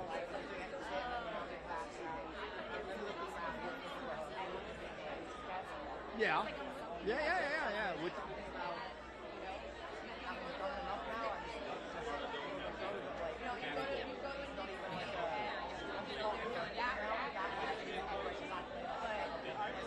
I didn't call it. There was nothing like it. It's not like they do now. It's only it. Josh, just real quick. How's it going, my friend? How are you? All right, man. How you feeling tonight? First of all, I saw you again the other night, and I mean, wow, it's like religion. It's like being in the church of Joshua Henry. Well, I appreciate that. It was good to talk to you the other day. I feel incredible. I feel really peaceful. I feel really full and happy. I'm going to get to celebrate and watch the Tonys with my friends, and you know, I feel like I'm living the dream. That's for you, man. I know you got to get in there. Thank you so much. Thank you. Joshua Henry, we love you. Joshua Henry. Hey, Kara. Joshua.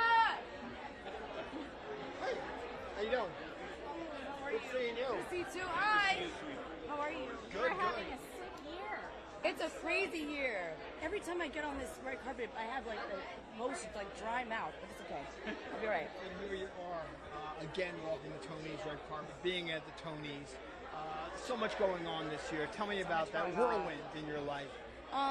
You know, I had a beautiful honor of being in Alicia Harris's first directorial debut, first film. It's a play that she adapted from 2018 at Soho Rep, and she adapted it into a screenplay, and she's directing it herself. And she directed it herself, and it was in theaters, and there are certain select theaters that you can still go see it at, but it's on video on demand right now. And I'm also in I Love Boosters. That's in theaters right now. You can go see that. And I'm also in Proof right now, which you can still see me up until June 28th, and then the incredible Adrian Warren comes in on June 30th. And let's not forget television. I'm a Virgo. The television. That's it. That's it. That's the celestial sign of television. Wait, say that one more time. I said television. You got some stuff going on. I do. Just movies. Just movies? I thought don't you have something in the works coming on? Maybe you're telling me because it's gonna happen. Okay. Maybe it is gonna happen. Maybe you're manifesting. Maybe you're manifesting for me. Maybe I am because maybe I want to see it in the next big thing. Could that be it? I love you for that. Well, I love seeing you. I mean, I saw you in Proof, obviously, as usual. I guess that when we see Carrie Young, it's as usual, great performance as usual. Thank you. But yeah, anyway, tonight you're gonna hang out. You're gonna chill. Tonight I'm here for support. I'm here for my girl Whitney White. I'm here for Jalen Livingston. I'm here for Ruben Santiago Hudson. I don't know the show. She harassing me. That's the great Carrie. I literally just said your name. Okay. That's what I'm here for. I'm here for this man, support and love, and really in celebration of our community, our theater community. This is a very important community to me, and I'm so happy to be here tonight. Who's out there for you tonight? Is your mom and dad here? No, my Pico Eisen Martin is here. Pico Eisen Martin, you can catch him on the last season of The Shy. Lena Waithe, I'm sure you saw on the red carpet. Lena Waithe, The Shy. This is the great Pico Eisen Martin. Hey, what's up, man? What's happening? How's it going? How's it feel to be here tonight with your amazing? Look, anytime I can support the 4-time nominated, 2-time winning, history-making Gary Young, we're here for it, so we're just celebrating a history maker, that's all. Yeah. Thank you so much. Always a pleasure. Great seeing you. Oh my God, I love you guys. I love you.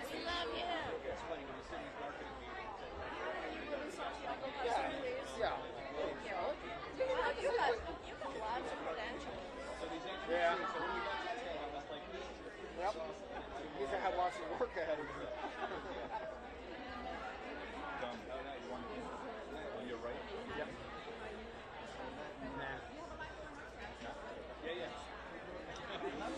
It's good, for me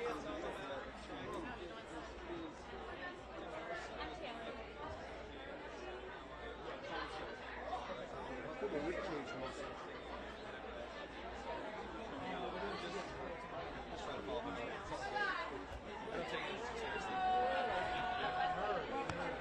Yes.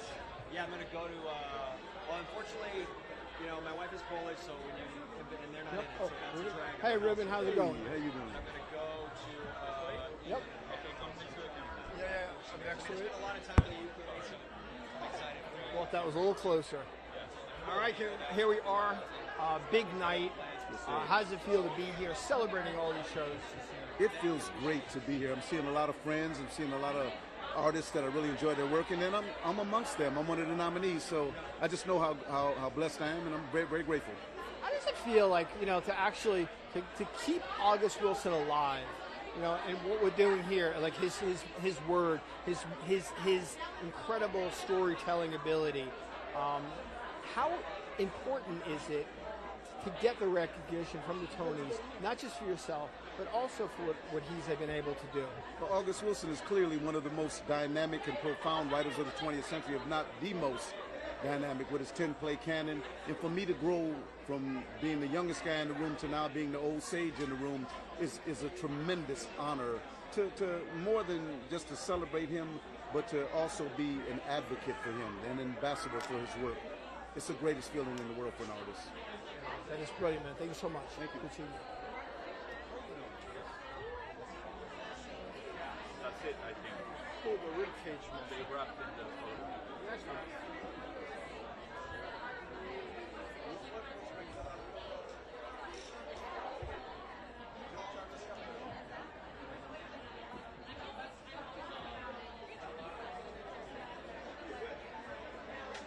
Oh my God.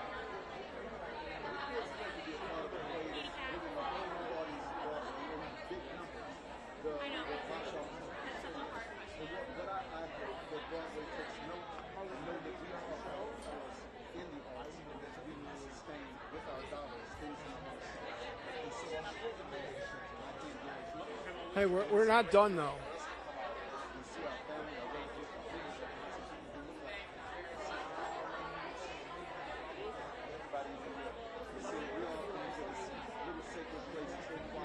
Way out.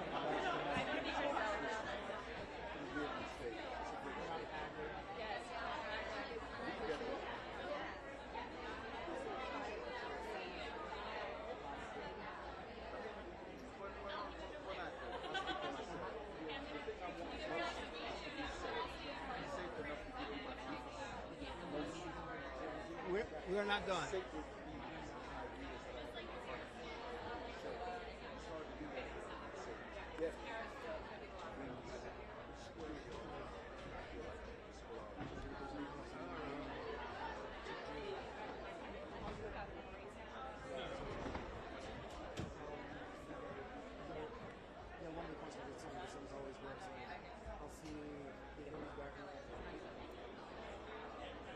One more. All the way down there, Anna Gasteyer from Saturday Night Live. Tony nominee. Where's Brooke? He left? Yeah, but we're done. We have one more to do, though. What are we doing? And a guest star. We're not done. We are not done. We're done in the front. Oh, they're done on that side, yeah, but we're not done here. I'm trying to keep backing. So we're doing on her, the one with access? Yeah. Maybe not.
That's my last one. Good to see you upstairs.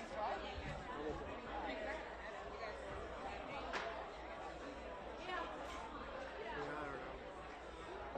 Oh, that was the weirdest thing. I pulled a rib, I twisted, pulled a rib cage muscle. I just like tweaked it for, it was on any shoot I just had like, and put it back.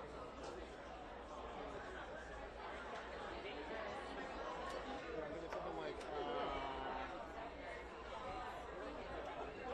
we got it done.